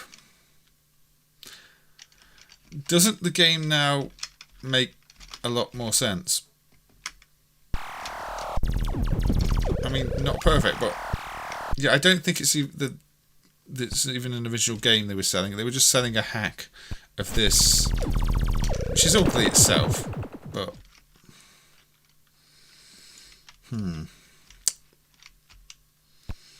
This is more advanced too. This was earlier and it's more advanced. They've taken gameplay elements out of this when they created Super Bonds. Unfortunately, the colour prompt from this does not work better with Super Bond than the one it's using. But yes, Lost Tomb. But with this, I think we will be bringing the stream to an end. And as I said, I did really enjoy my time at Play Blackpool, enjoyed talking to lots of people, enjoyed being on the panel. And say many people I had never met before, only watched their streams or communicated with them on YouTube. Most of Zypho's Am Squad from the Am streams were there. And, you know, I got to talk to a few people who I might not necessarily agree with what they're doing in some senses, but, you know, could tell they were nice people, and people just see what they're doing in the future. And, yeah, it's all good. So, I think with that, I will end the stream. So I will close this. I will change back to my big video, which makes me all big, and say a good night to everybody, and thank you to everybody for being here. And it's been a good one. Say I've not the best planned stream because I've been tired, but it was nice to look at some main progress, look at some of the games that have been at Play Expo, talk a bit about things like the Sinden guns, which I did enjoy using. Talk about how impressed I was with the talk the Evercade guys did, and yeah, I imagine we start to see some more non-NES stuff on there. You know, say even the Ant Stream guys came across as nice guys. When I don't really believe in that as whole thing with Stadia and publishers starting to only want to license games if you can never own them. It's a bit of a mess, but it's kind of the way some of the industry's going. But anyway, I don't know. It was eye-opening and plenty of stuff. Loads of obscure computers. And if anybody gets the chance to go there or go to one of the the big conventions, they've got a lot of good stuff. A lot of things worth playing. A lot of old systems. There was a Commodore 64 GS, the cartridge-based thing that flopped, for example. There was a Sharp X1 machine there. There was, say, the PC-98 laptop, CD32s, Amigas, Amstrad CPCs. I think there was some Spectrums. There was a ton of stuff. Even like GameCubes and PlayStation 2s. Something for everybody. Loads of games to play. So yeah, it was a fantastic time.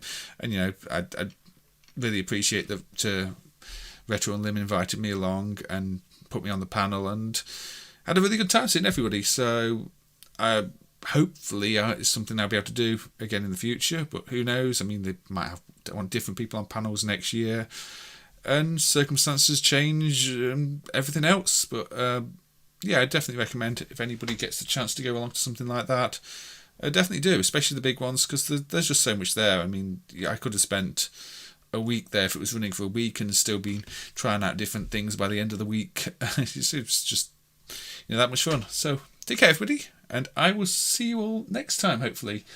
Good night, and sleep well if you're going to bed, or enjoy your days if you're just waking up, because I know there are people from all over the world here. But good night.